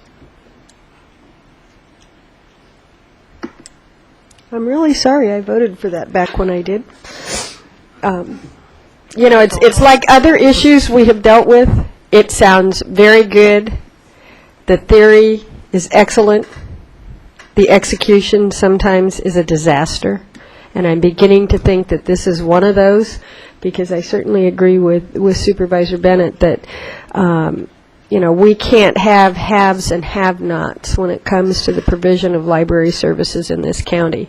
There is nothing that is, in my mind, more valuable to a free society than to have everyone to have equal access to a library system, and a good library system. Maybe we can't have the best, like in Carmel, but certainly we could have a good system, and my feeling is that this system is a little frayed around the edges, and we need to do something. But back to my question, I understand what the MOU says. What does it mean to our system financially? Is it a terrible detriment to have those who say they may pull out, pull out? You know, what's the actual thing that happens besides the building and the collection? But I mean the provision of services, how does that affect the provision of services? Well, certainly we'd have to rework the provision of services, and the loss of collections is always, would always be detrimental. But in retaining the unincorporated area money, we would be able to improve our service. So that's the upside part. The upside. Well, I'm not in favor of people arbitrarily pulling out of a system or helping its collapse. However, if they so choose to do that, I think, you know, we need a plan B, which is how do we handle this situation if they choose to do so, and how can the system then take those dollars and still provide good service to our county unincorporated residents. I find it a little disconcerting that those cities would think about pulling out of a system and not be pulling for a system. However, knowing a couple of those, I'm not surprised. There are certainly efficiencies in remaining part of the system, and the study, that was one of the things, that's always been a question. Is it efficient? Are our county costs out of line? And those were things that everyone was interested in seeing, and we found that we run as efficiently as you can with a very, very low level of staff, and county costs were judged to be comparable. Mm-hmm. Thank you. Mr. Flynn, you had your light on. You know, the question comes up, what is the future of libraries, generally speaking, with technology upon us, with access to technology? And as I raise that question, my wife is a very outstanding genealogist, and she could almost bring anything into her study of genealogy of families. But where is she today? She's in Salt Lake City in the library. because you can't get everything through the computer. So libraries, not just based on that one example, but libraries still are very important and will remain important to us. And so we've got to come to a policy here of finding an answer somehow. And the regional answer seems to make sense, even though, as Judy Michaels points out, it sounds good, but it's hard to implement. On the other hand, we have, we have areas in our county that one may classify it as the have-nots. And as I was talking with someone this morning, the have-nots really need the library in order to get at the technology. So somehow we're going to have to find an answer to the question, but the policy decision should be we've got to keep the libraries open even more than they are today. Economic conditions in Ventura County suggest that we should not have a problem. We should be like Carmel. But we're not. And somehow we've got to fix that so that we are like Carmel. That would certainly be nice. And if I may have a moment, I would like to expand on your comments. Certainly the role of libraries in society has been changing, but it probably won't surprise you to find that I agree that they remain very, very important, and especially in communities where people do not have a computer in every room. Libraries are one of the main providers of access to computers for children, for homework, for people who are searching for jobs and writing resumes. All kinds of uses are now being performed in libraries. So that has been a shift of emphasis and a shift of resources, but I think it's being managed very well. And we are trying, for instance, to provide more resources through our website. But we're doing it. Supervisor Parks. It seems like the answer to this is the answer to most of the problems that we have at the county, and that's money.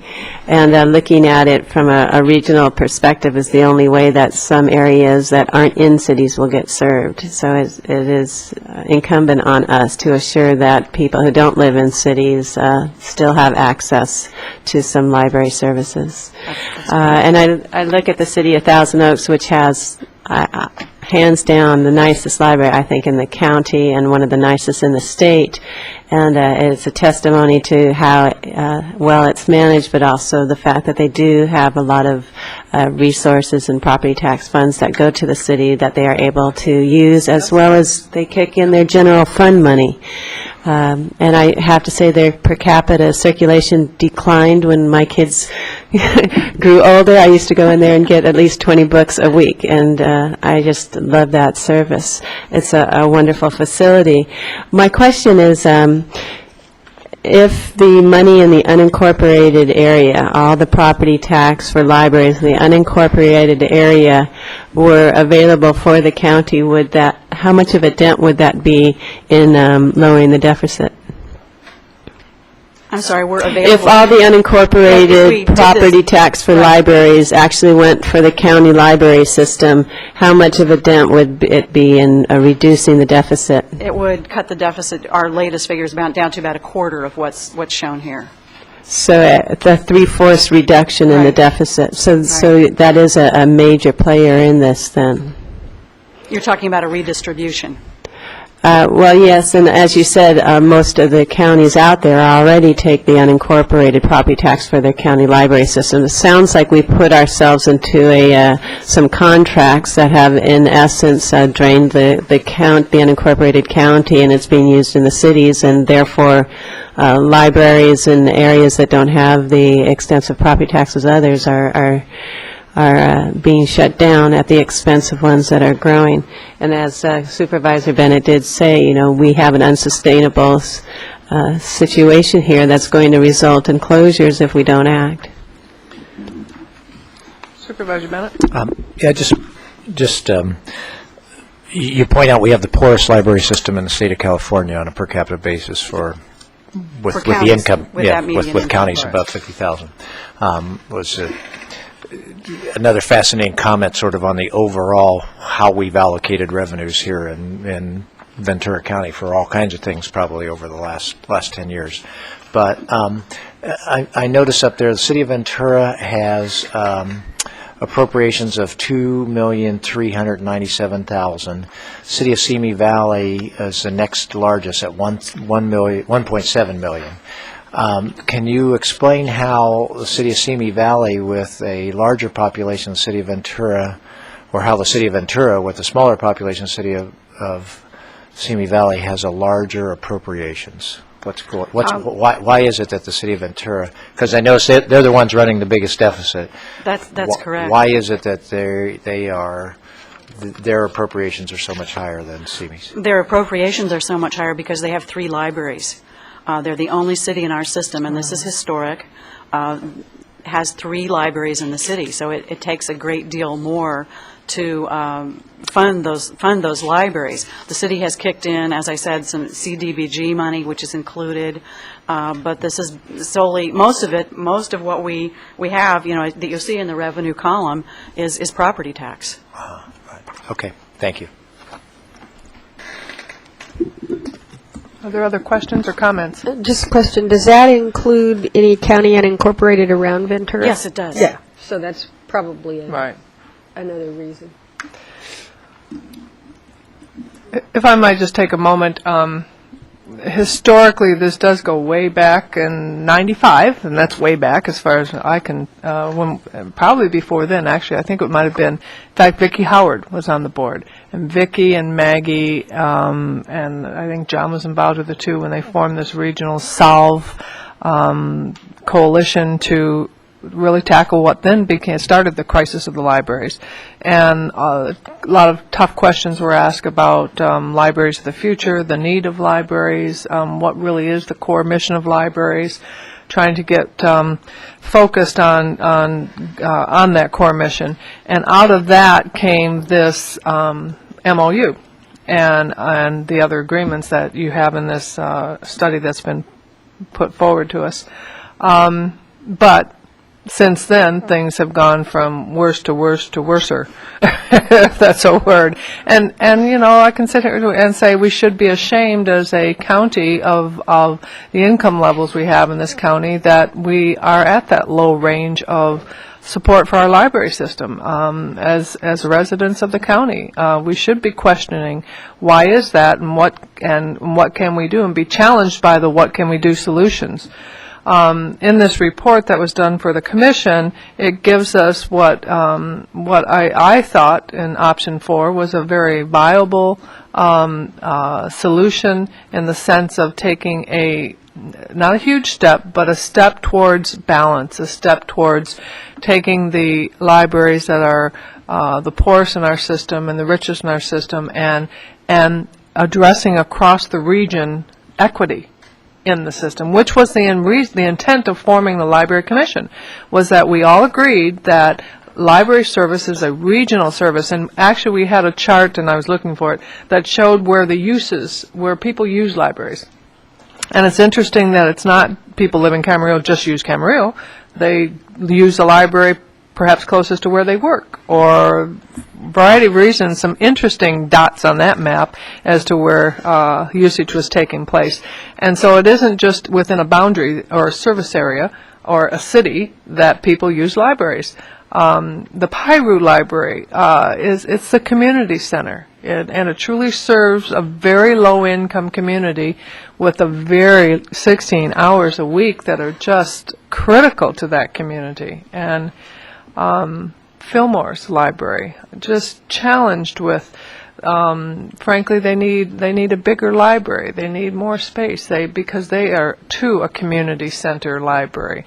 And Port Hueneme has done such an excellent job in stepping forward, the city of Port Hueneme, with general fund dollars to support their library and their homework center and all the wonderful grants they've gone after. So there have been some steps and creative solutions within communities to help the libraries, but as you look at this projected budget, it's in crisis, and it's in dire crisis. And I know, in talking with our director, and there will be some recommendations coming back to the board as a result of this work, that we'll all have an opportunity to see what small step we can take in the policy arena, perhaps, to help to right this situation. But I don't want to lose sight of this purpose of the commission, and what really propelled the formation of the commission is that to look at this as a regional system, a regional asset, and not to look to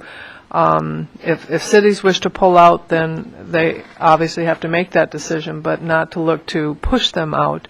And we had hours of discussion with the last few meetings of the commission on sticking to that core mission of a regional system that shows no boundaries, and to provide the service to all the residents. So I thought it was important to have a study session at this stage with this report and the action of the commission to come forward to the board.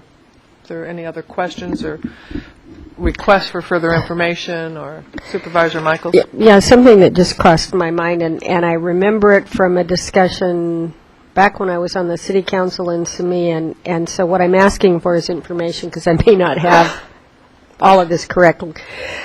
But I remember at one time there was a discussion amongst the cities of, well, if it's our library, only people in our city, our incorporated area, can come to the library. And so in thinking of that in relation to my question about what happens if Moore Park or Camarillo pull out, at some point I'd like a discussion on what does that mean to people potentially mean to people in county unincorporated around those communities. If it goes to just a city library, are those persons then going to have to go find a library somewhere else that's still part of the system that they can use? Because I think it would be real critical that we not get into a situation where if you live 2 doors over the city boundary that you can't use that city library. And I don't know how we go about that, but sometime in these discussions of people potentially pulling out of the system, I'd like a report back to all of us of what actually would that mean. There might be more money in the county unincorporated area, but there's not going to be more libraries. We're not going to be building more with a budget like this. So what would that impact be? Certainly. Supervisor Bennett. I just want to say that being the head of a department that doesn't have enough money year after year has to be one of the most rewarding and enjoyable jobs in county government. You do a great job trying to juggle this, and I think we all recognize it's not easy. And I just want to encourage you to keep your head up, and we will all keep battling through this thing. But we are well served by your dedication to try to find some rational solutions in a almost irrational world that you live in. Absolutely. Thank you very much. And if I might, I look forward to the residents of Ventura, the city of San Buenaventura, having the library advisory group review this and comment and get it to the council, because it's been a little frustrating in not having something out from the council as to what are they going to do with the current system and the solutions. It's been frustrating sitting around that commission table. Seeing no further questions or requests for information, I thank you for your excellent work. You have had many challenging times over the last couple months, and you've weathered it well, and I appreciate your work and your staff's work and the support of the Friends through all of this. And we will move ahead and not lose sight of again, the value of the libraries. Well, thank so you much. very much for your comments and for your consideration, serious consideration of the issue. I really appreciate it, as do the staff and the Friends. Yeah, thank you. Okay. Mr. CEO, we've got 3 items under your executive office, if we're ready to go with those, and we can move quickly, I think, through those and get to.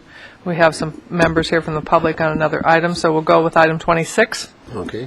Item 26, back in December when we adjusted the salary schedules for the county, with apologies to the medical or the healthcare agency, particularly Dr. Durand and Mike Powers, I made a command decision that because the methodology or the way in which we compared salary data didn't fit their particular agency, I just excluded it so that the rest of it would be taken care of, and with the commitment and the advice to your board that I would be back, and we are here. It is not, if you read the paper this morning, it's not all that I think is deserved, but it is what we can do within our system, and so I strongly recommend that we make the adjustments to the healthcare agency. Move the recommended action. Second. Motion and a second. Seeing an objection to that? Hearing none, so ordered. Thank you. Okay. Item 27, dispute resolution program grant increase. Good morning. Paul Dorsey from the County Executive Office. We have two recommendations. One is to authorize the disbursement of a grant increase of $110,000 for the current fiscal year and $65,000 for next fiscal year. And we describe the allocation of those dollars in the board letter. And the second recommendation is to authorize up to 10% reimbursement to our office and the county, not necessarily our office, but the county, for administrative costs incurred in that regard. Just a little background, the dispute resolution's been around since 1987. Since then, we've charged $3. There's been a $3 fee charged on the civil fee. The board has approved an increase to $8 last year, and today we're making recommendations on the allocation of that additional dollars. One thing new that's in that this board letter is the authorization to reimburse our office in the county for expenses that we incur to administer this dispute resolution program. That would include our office and county counsel, who has spent a number of hours to help us throughout this program. And if you have any questions in regard to the board letter, I'd be happy to try to answer them. If they get too hard, I'll have Frank Chow answer them, who did all the work. I don't see Frank here. Questions, board members? No questions, just I think it's a great program, and I move the recommended action. Second. Motion and a second. Seeing objections. Any objections to that motion? Seeing none, so ordered. It is a great program, and thank you for your work.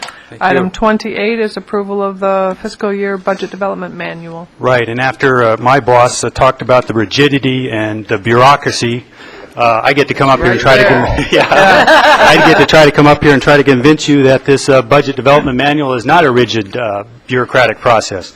But we like to consider this the guidelines for our budget process, and this is really to kick off the whole the new budget cycle. The recommendations are accept the budget development manual as our for the process, accept the internal rates and charges, and approve the budget process calendar. Our plan preliminarily is to come back on the 15th of March with a mid-year board letter for the current fiscal year, and at the same time give an outline of what we would expect for next fiscal year as far as budget targets. Other than that, I hope the board letter is explanatory of the budget development manual, and if there are any questions, I'm the one who answers them. Questions? Comment? Comment? Yeah, you just can't ever make me happy. I'm sorry. I appreciate the estimated internal service fund charges being included in this, but where's the discussion as to why we're accepting these charges right now so that they can be budgeted without any explanation from any of the departments as to why we have these charges? And I know that I have been the biggest fusser when it comes to I want these charges before we... Right. No, that you've been... No, I have been. I have been. But, you know, this again is, yeah, you're presenting it to me. These are the charges. Why? What's the explanation from the different departments? Why are we accepting these so they can go ahead and budget without any discussion at all?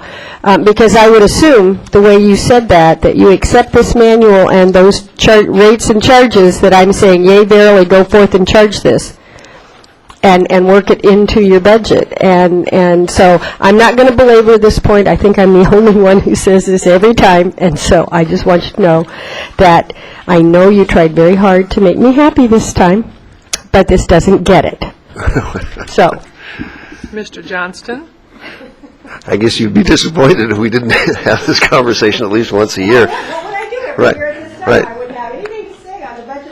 Okay, there are two kinds of fees, if I'm not mistaken, and Mr. Dursey can back me up, and then we'll make, Frank Chalice come in, so if it gets really tough, we'll have Frank to help us.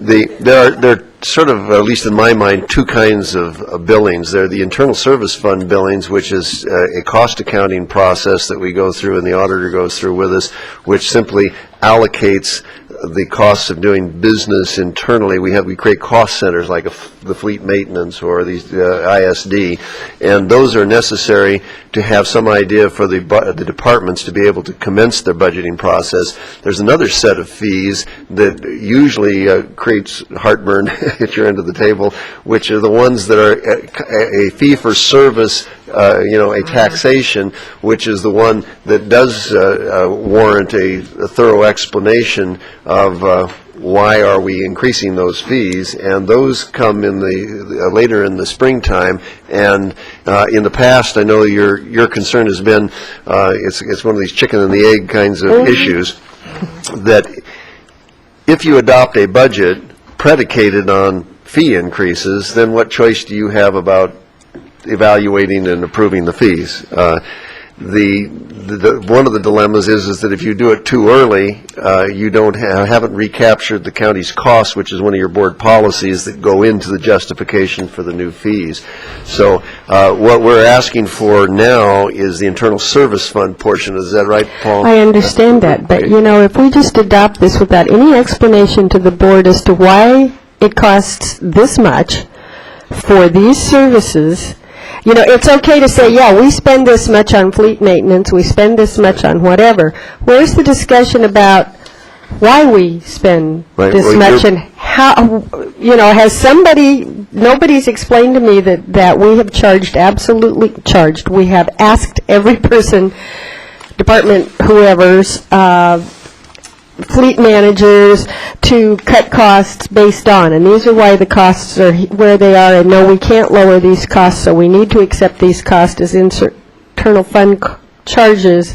I understand the difference between the two, but there again, it's kind of like on autopilot in my mind, that somebody is telling me this is what it costs to run this without the backup information as to why it costs this much to maintain a fleet, to do this, to do that, and no, to our best estimation, or yes, to our best estimation, this is the least expensive, most efficient way that we can accomplish this. It feels to me that I'm being asked to accept the fact that we spent this much last year, so that's how much it's going to cost next year with maybe a 5% increase due to inflation. And those kinds of things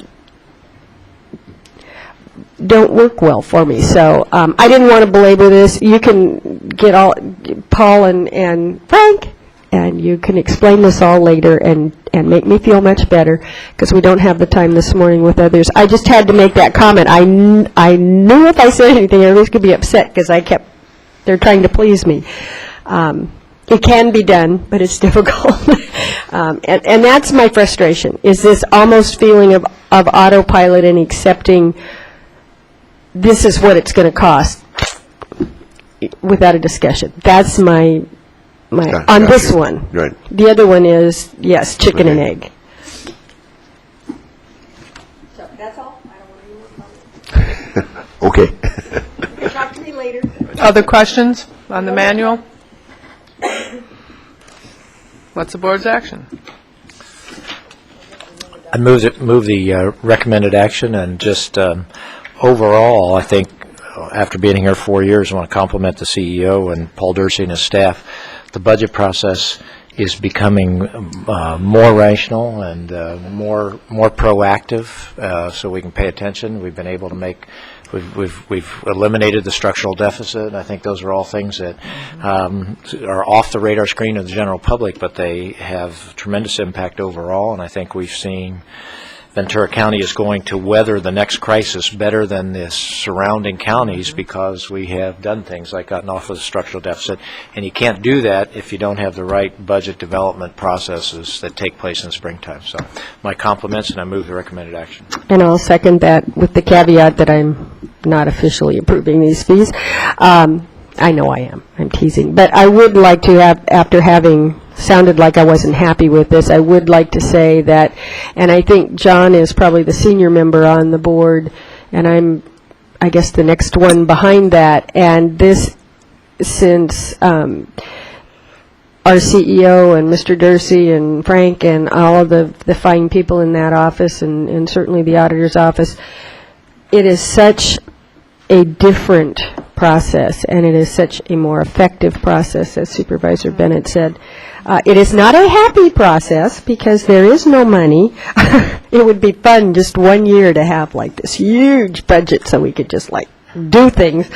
But it makes sense, and it makes it very easy for me to justify decisions to my constituents when we come to budgeting and program decisions and that type of thing. So my hat's really off to those who have made this system much better. And I think the citizens can understand it a touch better.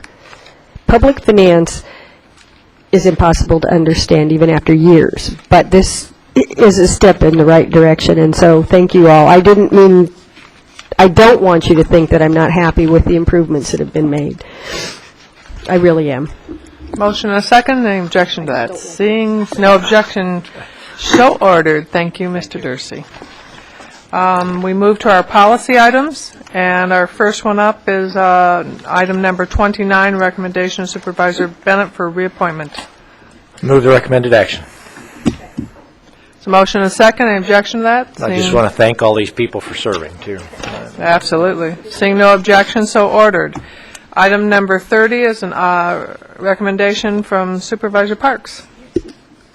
Thank you. This recommendation is to move forward with an engineer's report for the Santa Rosa Road traffic synchronization system.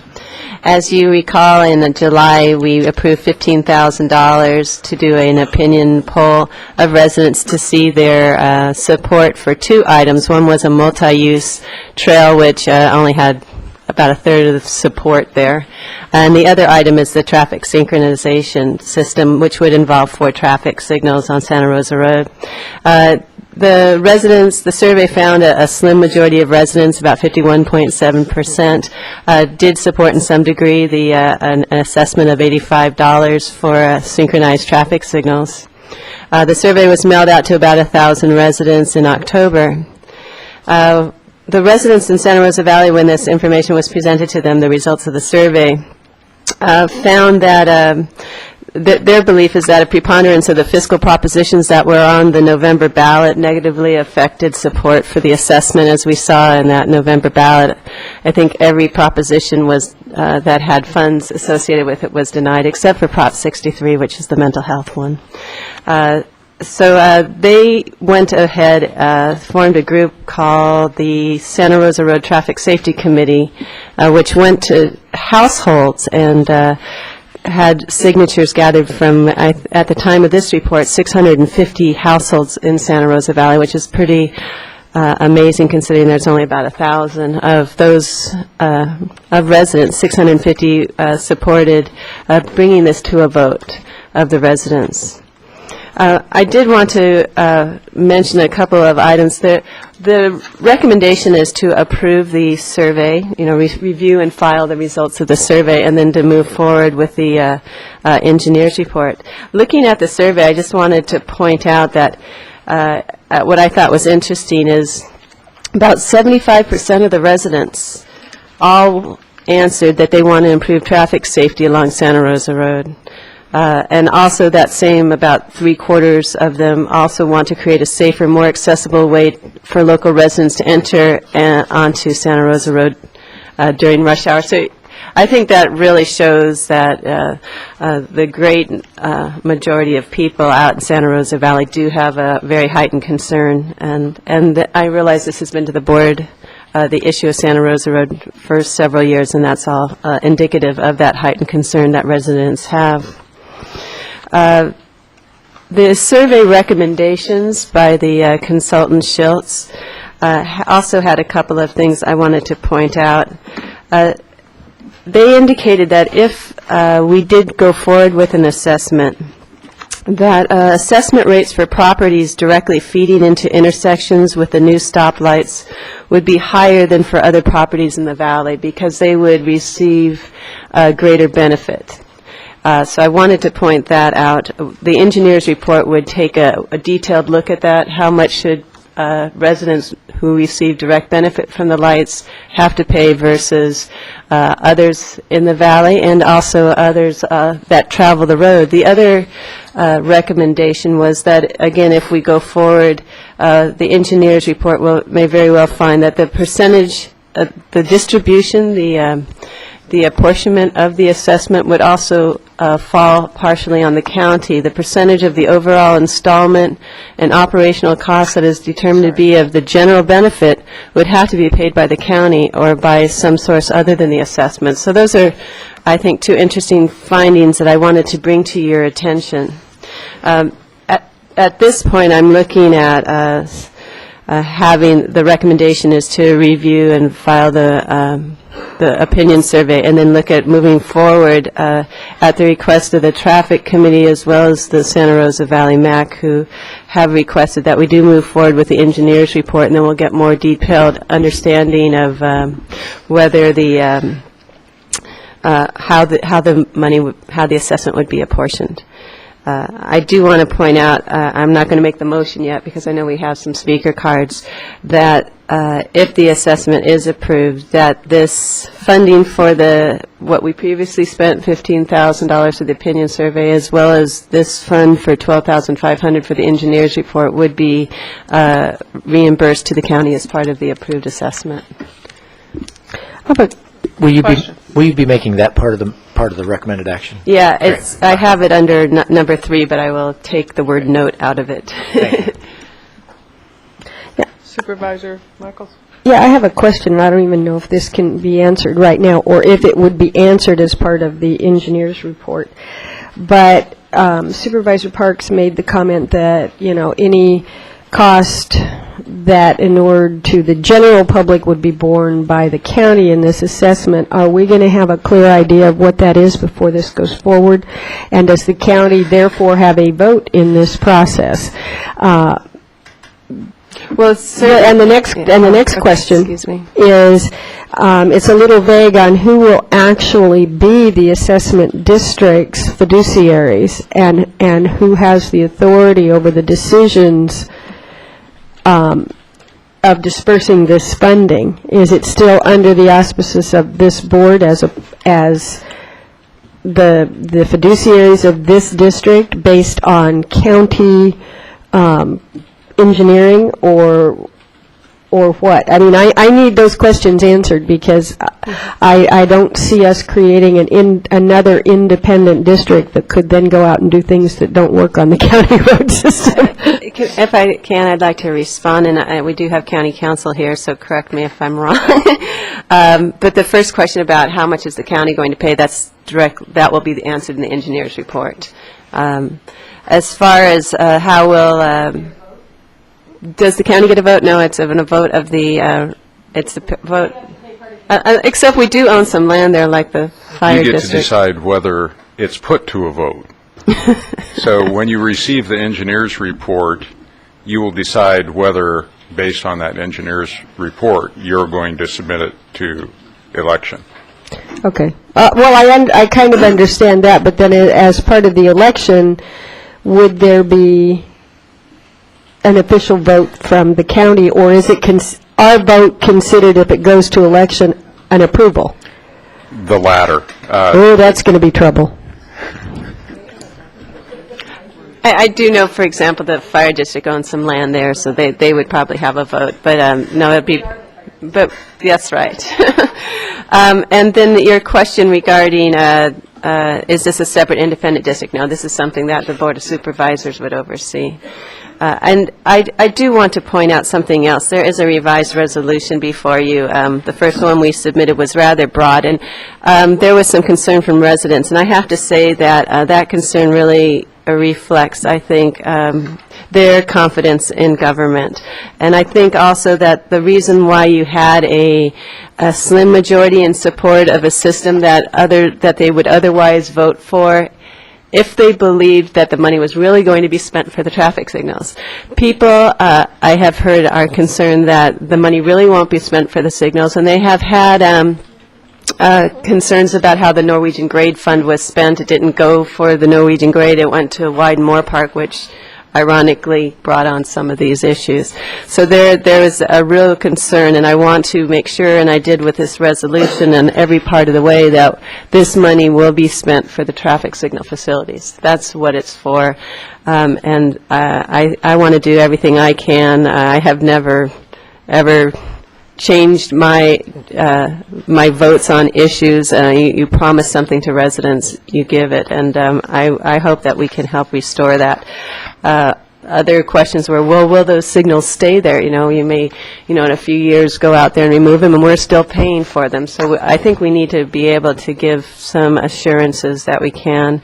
Will the money be used for something else? Again, just trying to make this as, this is for one thing and one thing only, and I think that's something that, every legal document that we will be going through if we move forward, every resolution is going to be, this is specific to traffic signals, which intersections they're at. There won't be anything else other than everything that is connected with the signals themselves.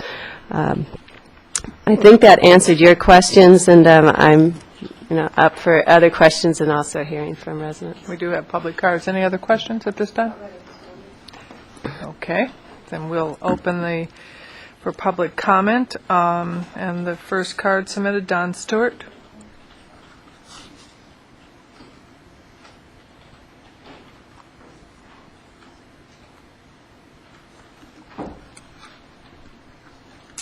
Good morning, Mr. Stewart. Good morning. I'm Don Stewart, and I live in the Santa Rosa Valley area. The opinion research and study performed by Schiltz Consultants for the county recommended against proceeding further. SCI highlighted the difficulty of assigning proportional benefits to the 4 communities served by the proposed signals, the other valley properties, and the general public. They also pointed out that the county could have significant financial responsibilities for the general benefit proportion. 3 of the proposed signals are at gated crossroads, not accessible to the public. And the general public use of Santa Rosa Road far exceeds the use by parcels within the proposed assessment district. Assigning proportional benefits would be difficult and controversial. The key provision of a benefit assessment is that the amount of the assessment shall be related to the benefit to the parcel. Benefits for each signal will have to be split between the ingress-egress benefit and the synchronization benefit. The synchronization benefit will have to be further split between use of the Santa Rosa Road by parcels within the district and by the general public. The general public usage of Santa Rosa Road is probably 10 to 20 times the usage by valley properties. The county will have to fund the general public usage, which could be greater than half the $800,000 total project estimated cost.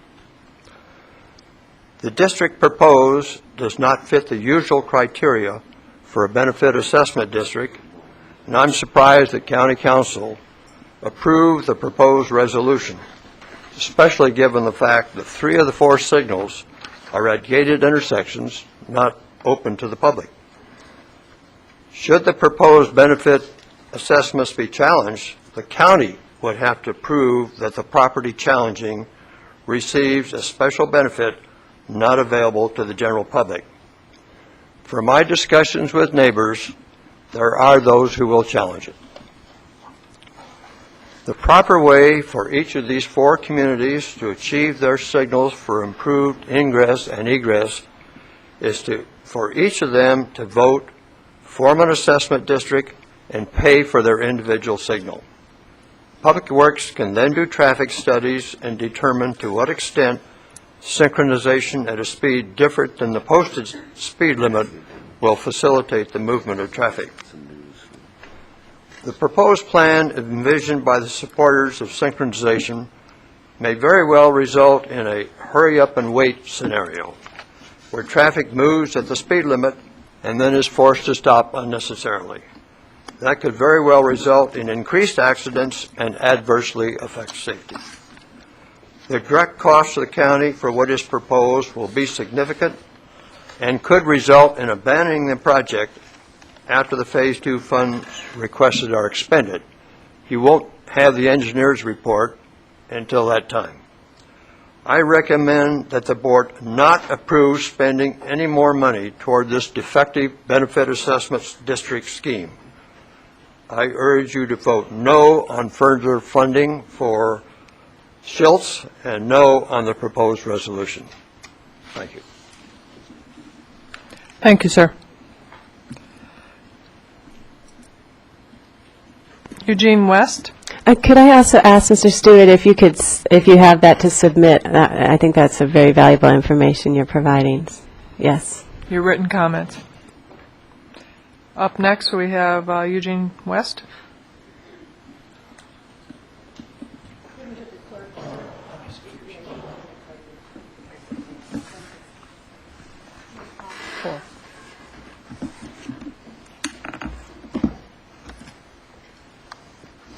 Good morning, Madam Chairman. Good morning. Members of the board. My name is Gene West, and as the co-chair of the Ad Hoc Santa Rosa Traffic Safety Committee, I'm here to report on the results of the efforts made to secure declarations of support from members of the community for creation of the Benefit Assessment District for specific traffic safety improvements on Santa Rosa Road. Because of concerns that the mailed survey underestimated the depth of support, a group of concerned citizens formed the Santa Rosa Traffic Safety Committee. And on January 20th, the committee initiated a signature drive to obtain signed pledges from Santa Rosa Valley homeowners to fund the Benefit Assessment District. Our goal was to obtain 600 written commitments from basically 60% of the community. The committee volunteers went door to door, answering questions, collecting signatures. From January 20th until February 20th, instead of gaining signatures or written commitments from 600 homes, we obtained signed declarations of support from 714 of the 1,000 households in the Santa Rosa Valley. And with your permission, I'd like to present to the board those declarations of support. It's in three parts. Part A is the written literature that was distributed by some of the solicitors as they gathered the signatures. Part B is an index of the signatures of the households who signed the various petitions. And C are the signatures of the 714 residents. Indeed, there are far more than 714 signatures. Some people couldn't be stopped from signing twice. In addition, I have 8 copies of that index of the declarations of support that show every one of the 714 separate residences in the valley that signed the petition.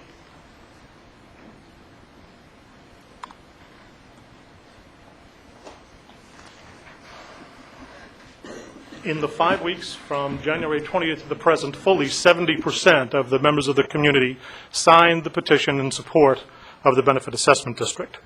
The face-to-face approach was uniquely successful. We were able to answer questions and address concerns that the mailed survey never could. Indeed, it's probably fair to say that fully 90% of the people we contacted face-to-face signed the petitions and agreed to support creation of the Benefit Assessment District and agreed to pay for the installation of the needed traffic safety devices. The residents of the Santa Rosa Valley understand that community safety is our responsibility. And community safety, including traffic safety, has a price.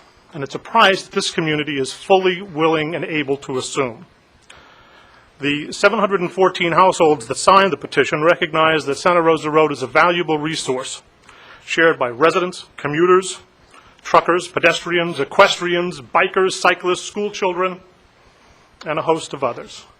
But its value is threatened by unsafe traffic conditions and inadequate traffic controls. However, that value can be enhanced by creation of the Benefit Assessment District and installation of the additional signals. I'm not here to lay another problem at your feet or to ask the county to spend more money or adopt new programs or, for that matter, even just to complain about the traffic conditions outside my house. I'm here to volunteer a solution to unsafe traffic conditions. Here to demonstrate, though, the extent of community support for improvements on Santa Rosa Road, and to ask you to allow the Santa Rosa Valley community to vote to tax themselves for safety improvements on that road. Now, I presented 714 written commitments of support to pay for the Benefit Assessment District. And indeed, notwithstanding the discussions here this morning, every one of those 714 households signed those petitions with the full understanding that they and they alone would be paying those costs. There was never any contemplation that 10 cents would come from the county. But I have fully 715 reasons for believing that a ballot measure would be successful on this issue. 714 of them are in the written paperwork that's been submitted this morning. The 715th reason is in the commitment and dedication of many of the people you see here this morning, of the friends and my friends and neighbors who will continue during a ballot process to go door to door to ensure the success of additional safety improvements on Santa Rosa Road. Simply stated, a benefit assessment district is local safety issues decided by and paid for by local residents. I would thank you.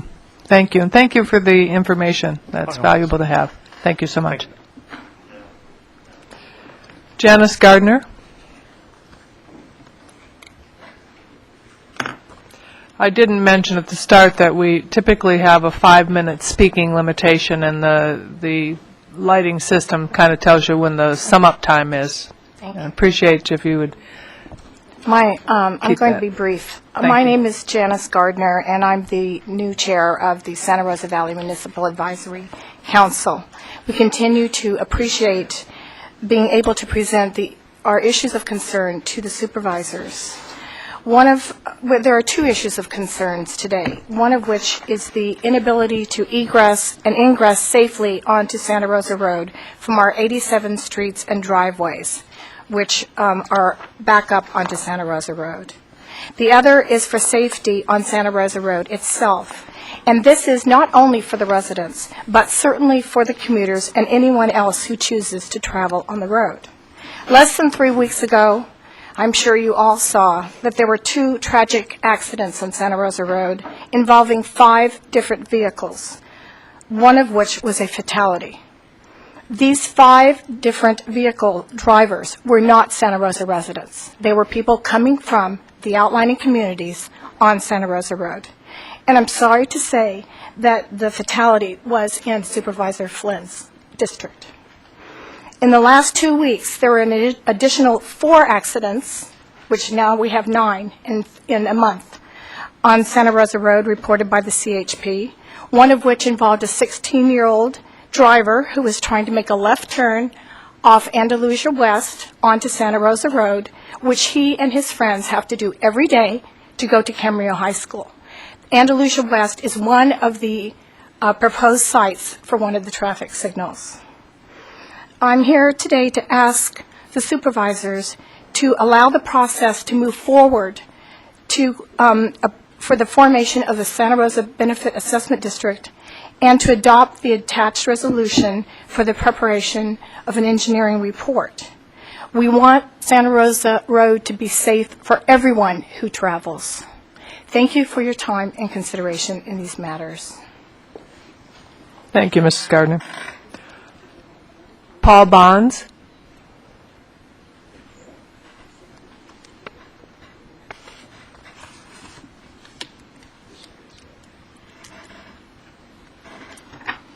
Good morning, sir. Good morning. Thank you for your time. We appreciate the opportunity to come speak to you. everybody has a little bit different view of the problem and why it's there, and you know, we respect the report that you sent, that Mr. Schultz, I guess, did, or his company. It misses some of the essence here, is that we asked not for the county to come in and give us money. We've asked for 100% funding on our own. And we're really not asking for you to be part of this. We know that this is probably should be a county-wide funding effort, but it's not going to happen. You've told us you don't have the money, and so we've decided on our own that it's appropriate to do that. And there are alternatives, you know, to this project. I'm a member of Compassionate Friends, the hospice, and the grief counseling at our church.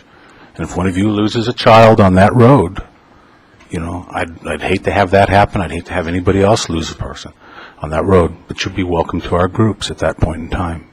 People are dying on the road. We're not asking for the commuters that come through. We're not asking for you. We don't know how this got into the Schultz's report.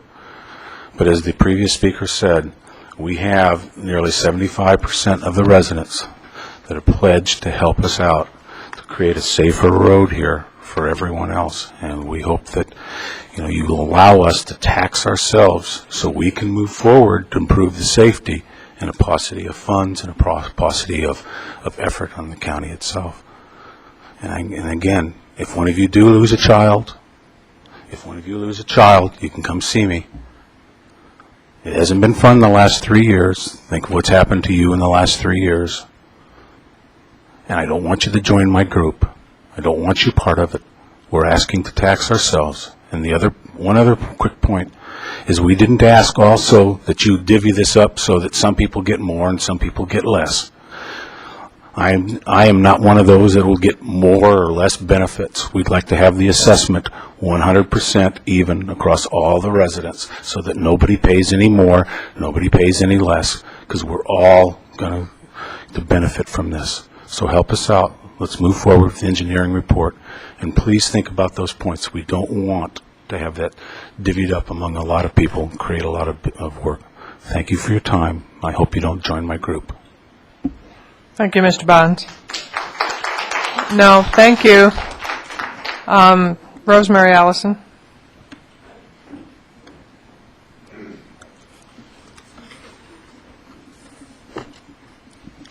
Hi there. My name is Rosemary Allison, and I'm here as a member of the Santa Rosa Valley Community Association.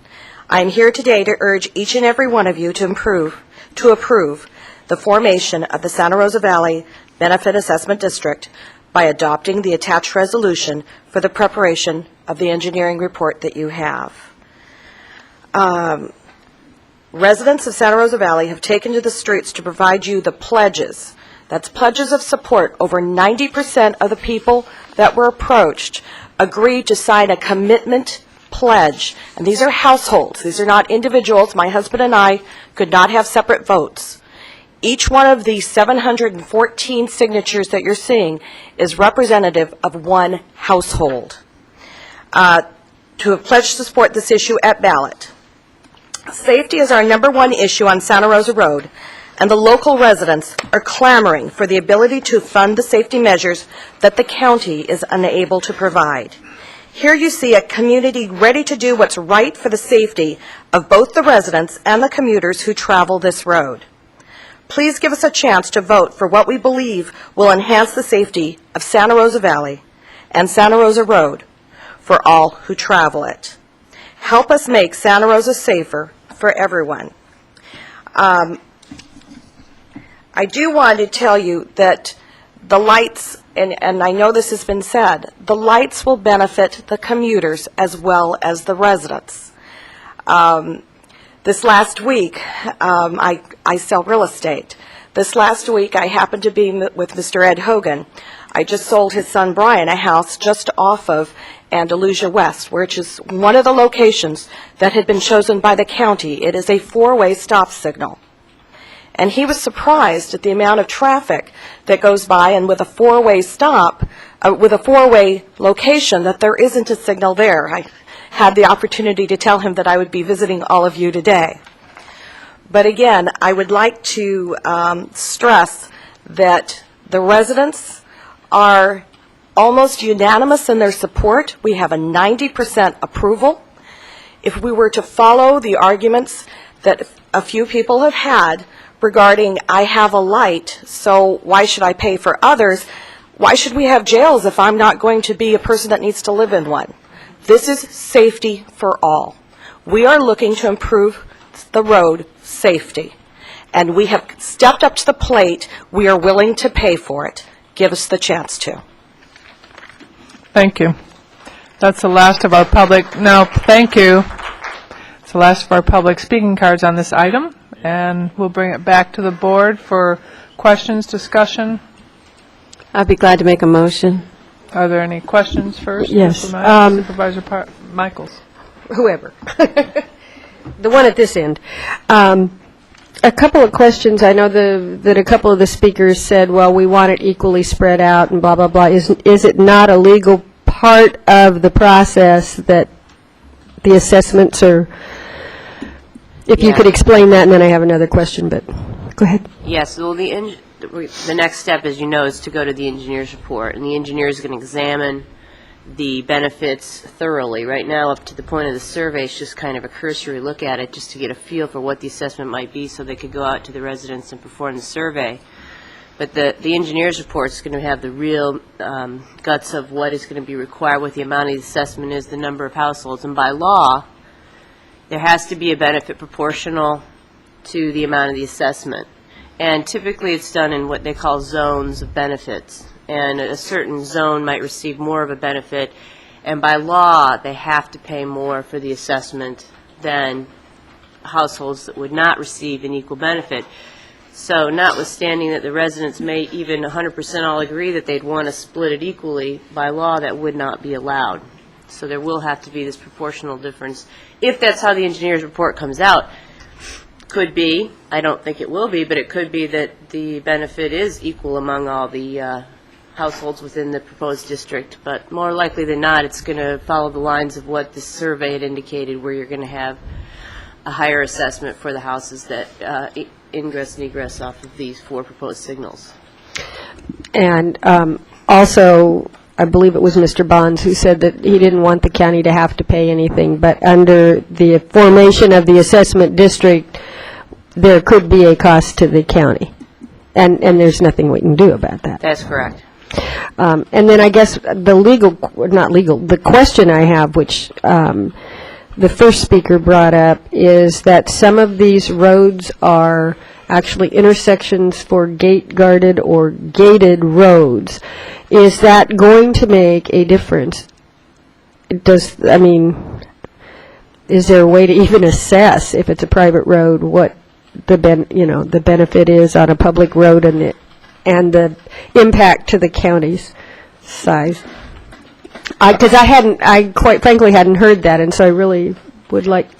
I don't think that's something that lawyers can answer. The That'll engineer would have to do that. Okay, that point. But legally, you could form a district, even though it's a private gate-guarded road. I mean, you've looked into that part of it, I'm assuming. Well, I was approaching this from the standpoint of you have to see what the engineer comes up with first. Okay. And look at what has been the analysis there. It's not something you just answer point blank whether or not it's going to. Oh, well, I just wondered if there was any precedent or anything for being told you can't do it because, I guess, is more where I was headed. Okay. Thank you very much. Those were my questions. Any further questions? This time, Supervisor Parks. And I would note there are assessment districts on private roads in terms of lighting and landscape districts and things like that. They are already, as my understanding. But those are homeowners associations. Let me move forward then. The recommendation then is to review and file the results of the opinion survey. To continue with the formation of the benefit assessment district by attaching the attached resolution, which we have the revised one, to authorize the preparation of an engineer's report. And then authorize the auditor controller to process the accounting, which is $12,500, and that if the benefit assessment district does go to a vote and it is successful, that these funds, as well as the previous $15,000 we spent on the opinion survey, would be reimbursed as part of the county's costs. So that's 4 recommendations. You're adding that note as a 4th recommendation? Yes, yes. There's a motion and a second. Further discussion, questions, comments? I'd like, oh. No, go ahead, I've already had a chance to speak. Supervisor Speak Bennett. after you. Yeah, just like to make these comments as we continue to move down the road with this item. One, I really like communities coming together, and this is a classic example of community coming together. So my compliments. That's really the essence of what local government is all about, is all of these different bonds in terms of communities coming together. We did a benefit assessment district in a community in my district, Oakview, for Oakview School recently, and it's been a great thing for the community. It was successful, it passed, and it has been something that's bonded the community together. I do see 2 differences between this and Oakview School that I just want to point out here early in the process.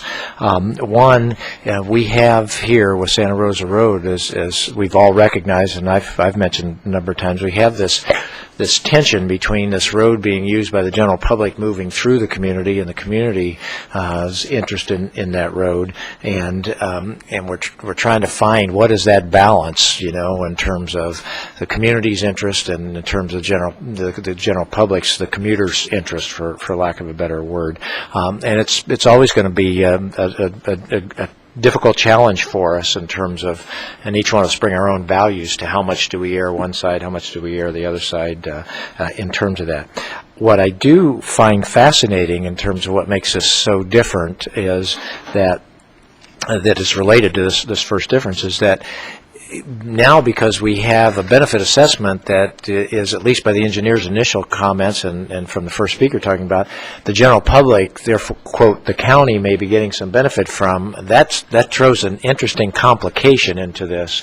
It doesn't stop me from wanting to go forward with it, but it does throw an interesting complication into it that we're all going to have to be paying attention to as we do go forward. It will it does lead me to not a question but just a request that at some point in time, for example, when the engineering report comes back, if county council would let us know what happens if we go all the way forward with this thing, it passes in the community, we're doing it, somebody does sue us, and the courts rule that we have assessed this thing inappropriately.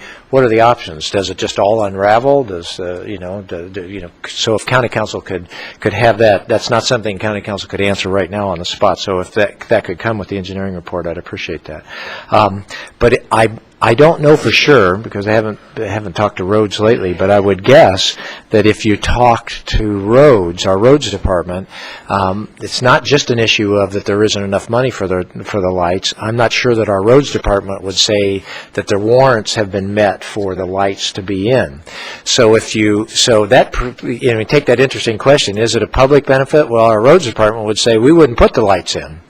But the community is interested in putting the lights in, and so I sit here and put this hat on trying to balance these two. I'd say, well, if the community wants to pay for them, and then even though Roads doesn't recommend them, that would be another reason to go ahead and do it. So if Roads doesn't recommend them, how much of it is a public benefit is an interesting question.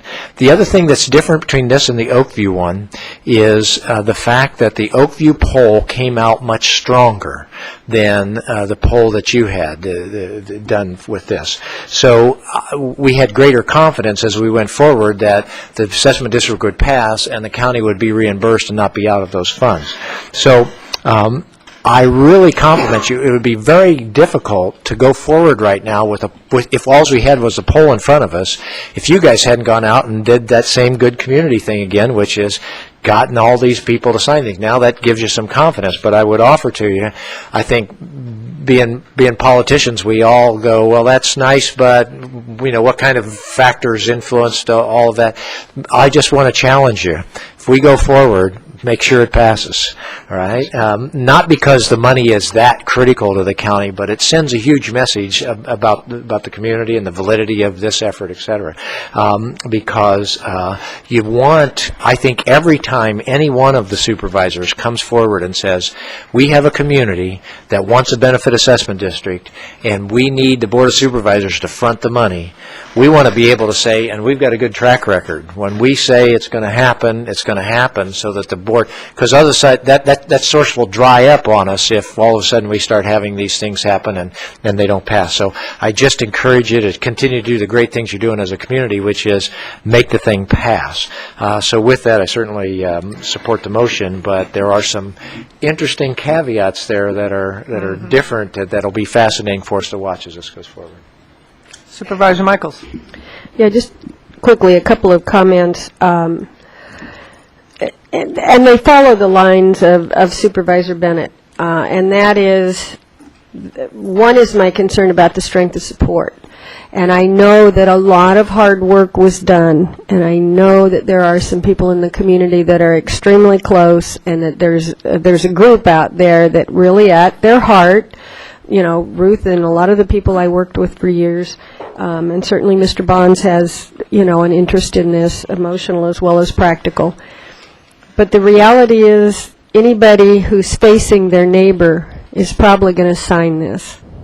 How they vote in private when no one is standing there looking at them is another story. And unfortunately, I've seen it happen more than once. Your neighbors really like you all, and you all are together all the time. So if you walk to their door and you say, won't you please support this and sign this, of course. But when somebody's alone in a voting booth, or they're sitting in their own home, you know, voting, the outcome may not be the same. And I think if you look at measure, was it B or A? Which one was open space? A. You know, everyone was very much for it when they stood down here. But yet when the vote came back, it didn't pass. So I'm going to support going forward. I'm going to do it very reluctantly because I didn't support this whole idea to start with. We haven't met the warrants. I understand how the community feels.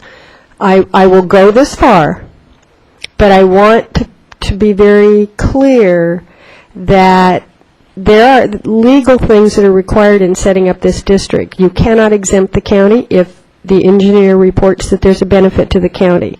That is going to be a big consideration to me. You cannot have an equality in your assessment if the engineer says you cannot have an equality in that assessment. That may change a lot of people's minds when they're faced with the final truth that their neighbor or their buddy down the street that they ride with on weekends is going to pay half of what they're going to pay. So those are just things that we up here have all faced time and again, where everybody's real excited and then the rubber meets the road. Wrong metaphor. And then the horse's hooves meet the trail. So I will support it this far, but it does not guarantee, and please understand why, it does not guarantee my support at the end of the day when the engineer's report is back. And that support is going to be important. This is very much different than a community center for children and families. And I see some issues. So good luck to you. I appreciate your faith in each other and in your neighbors, but I hope you kind of sit down and get a little dose of reality as well so you know what you're facing. Supervisor Flynn. Thank you. I've been in the process years ago, was in a process of creating an assessment district. But your effort here contrasts strongly with the effort we had then, because it was very close. About 49% of the people in the beach area, Hollywood and Silver Strand Beach area, did not want to go forward with an assessment. But it did go forward at that time. That was a long time ago. I think I was hanged several times during that process, and I'm still here. But it contrasts strongly with what you have here. You have, as I understand it, 700 homes out of 1,000 homes. That shows to me that this thing is going to be successful. especially when you said that it's a household. It's not just a single individual. So that household had to be informed. I think I'd like to thank you for stepping forward here on a safety issue. This is much different than other assessment districts. This is a safety issue that you're responding to. So I want to commend you for that. And people, if you put in speed bumps, which I'd like to do in the Silver Strand Beach area, the people have to pay for those because it doesn't meet warrants either.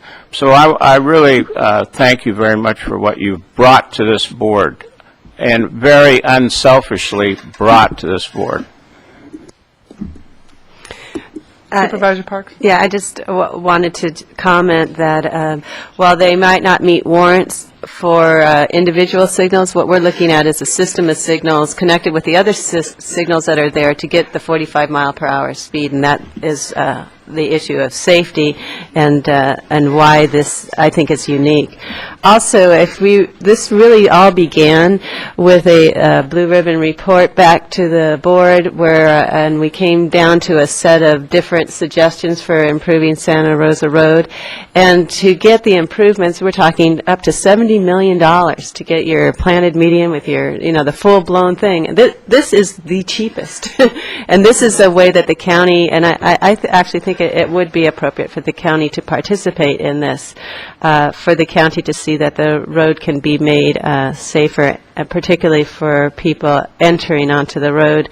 And with that, I appreciate the support, and I understand that the engineering report is going to tell us all a lot, and we'll be able to proceed from there.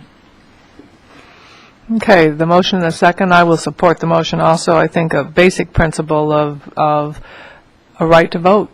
You have a right to vote and to tax yourself. I have some of the same concerns noted as to the caution. When the engineering report comes out, it'll tell us all a lot. And to be able to continue to have good open dialogue and agree to disagree in your community, because you may hear some more disagreement because of issues raised and legitimate analysis and perspectives. I certainly travel the road often enough, unfortunately, during commuter hours, so I know what you experience. And I would hope at the end of all of this that the solutions are what you expect will be solutions for what you are challenged with in the community.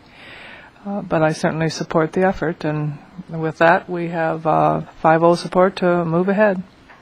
So, go forth. Yeah. Go forth and tax yourself. Board members, it's only 11:30 and we've been promised food. Yeah, I'm not sure what kind of food, but and let's see if we can get through our important items here. Pardon me? No, the others should be fine. We've got some, but we do have closed session to look at us here. Mr. Coons, I apologize for keeping you waiting. Probably should have moved these up, but you have items 31, 32, 33. Yeah, so let's move through them. 31. Chair, members of the board, Mr. Johnston, Ron Coons, Public Works Director. Once again, first I'd like to thank you for the compliments that you paid our staff. We're here to serve, and we appreciate your kind words. Item 31, I'm reporting back on the county's roads, the emergencies that I've directed to take immediate action and to issue contracts to get the roads repaired as quickly as possible. We have emergency services that we need to provide in the area of police, fire, ambulance, and access to the residents in these areas. I feel that these contracts need to continue. However, I need to bring it back to the board to have the board review and ensure that the emergency actions I'm taking are appropriate. If you find that they should go out to bid, then you need to direct me to do so. I would not recommend that, but that's the purpose of why I'm here. We have all the contracts in the situations identified in the attached report, and we're proceeding on all these projects.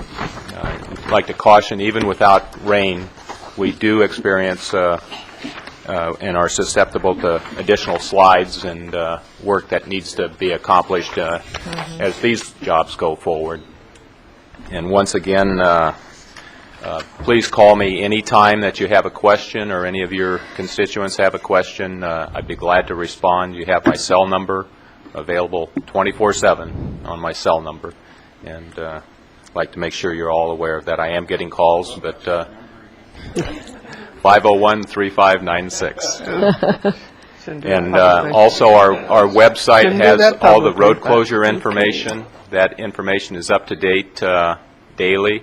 The website may not be updated with the date on it. However, the information is still up to date. So if you have any constituents that want to get access or to our website to find out information on the web, they can do that. Any questions? I'd be pleased Any questions to on respond. 31? Well, this is like on all three of them, and it's, I hope, a very brief question. With FEMA and the potential reimbursement in that, are I'm sure we are, but can we be made aware of how that's being tracked and the potential for reimbursement and the potential ultimate hit to the department's budget for this repair work? And I don't want it down to the nickel, and I don't want it every day, but you know, it's easy to go off and say, well, we've got this declaration and we're going to be submitting claims to FEMA, but we know they don't always pay 100%. So is there a way to figure out, okay, here's the potential county cost and here's the FEMA cost, somewhere along the line? Not today. I'm not asking for an answer today, but I think we need to start seeing the magnitude of the cost of some of this repair work. Even if FEMA pays a lot of it, we're still going to pay some of it. Yes, there is a matching fund, and I'll be glad to provide that to the board. Okay, I would appreciate it. And with that, if there's no other questions, I would move the Other item. questions? Second. Motion and a second. Seeing no objection to that motion, so ordered. Item 32. Chair, members of the board, item 32 is for the Watershed Protection District. Likewise, I've taken direct and immediate action to hire contractors to do the work that's needed here with the storm flood control facilities. All the attached work is contained in here. If the board views that any of these projects are not emergency needs and need to continue directly for that flood protection for the businesses and the residents, the board would need to direct me to go out to bid on those. I don't recommend that. My recommendation is to proceed with these emergency contracts. Move the recommended action. Second. Motion and a second. Any objection to the motion? Seeing none, so ordered. Item 33. Chair, members of the board, item 33 is for Waterworks District Number 1. We have some work that's been completed here. There's still a few projects that we have yet to complete. We're working on those diligently, and I've made direct and immediate action to get those completed. We do not want to have any environmental damages with sanitation services, and we do not want to have any potable water disruptions or fire protection disruptions for the people with their water service. So I'd recommend that we proceed with these. Move approval. Second. Motion and a second. Any questions, concerns with the motion?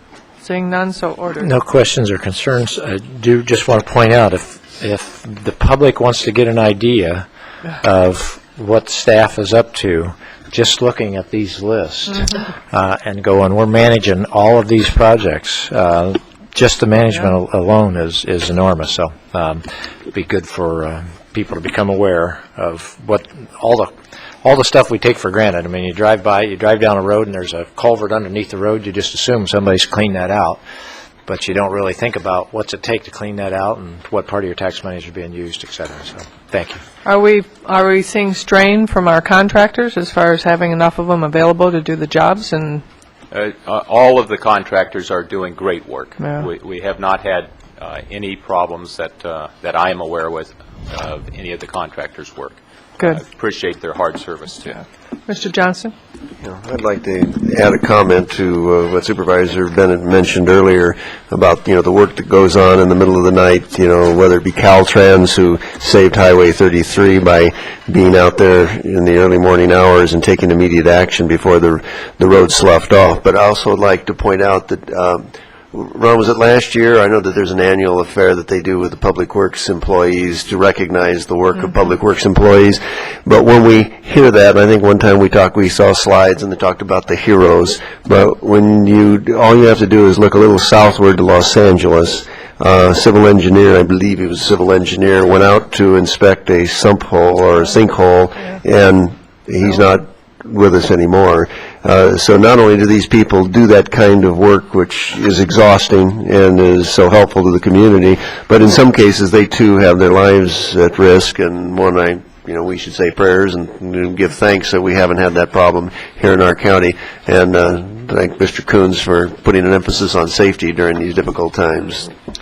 Yes, we have a State of the Agency meeting once a year that I hold for every employee, and that is the number one stress is our safety for our employees and the safety for the public that we serve. I certainly I have heard from a lot of people in the Ojai Valley that they have an expanded definition of the term public safety. When almost every road was closed down and you only had one lane getting out of the Ojai Valley, all of a sudden they said, you know what, my public safety is pretty big. It includes keeping the roads open. And I thought that was insightful for people to have that. That's it. Thank you, Mr. Coons. Thank you. Good work. All right, our next item is item 34, Environmental Health Division. Mr. Gallagher. Good morning still. Good morning. Robert Gallagher with the Environmental Health Division. I'm just basically here to answer any questions. This is the 15th year that we've been offered this grant with the state to support solid waste enforcement activities. Move the recommended action. Second. It's a motion and a second. Good work. Seeing any objection to that motion? Seeing none, is the money still there at the state? Grab it quick. Yes, we believe so. This is an offer, so they do the budget, and then they'll let us know in the summertime whether it's really there or not. If it's really there. Thank you. Thank you for your work, too. Okay, item 35 is Sheriff's Department, and we have a grant from the National Institute of Justice authorization to apply. Good morning, Madam Chair. Good morning. Members of the board, Mr. Johnston. We would like to request permission to apply for a grant with the National Institute of Justice for approximately $266,000, which will be used at the crime lab to improve our capability to analyze forensic evidence. There is no match requirement for this grant. Second. Awesome. This sounds like a Miami CSI kind of Yeah. thing. Unfortunately, it's not as glamorous as that. Yeah, that's right. Yeah.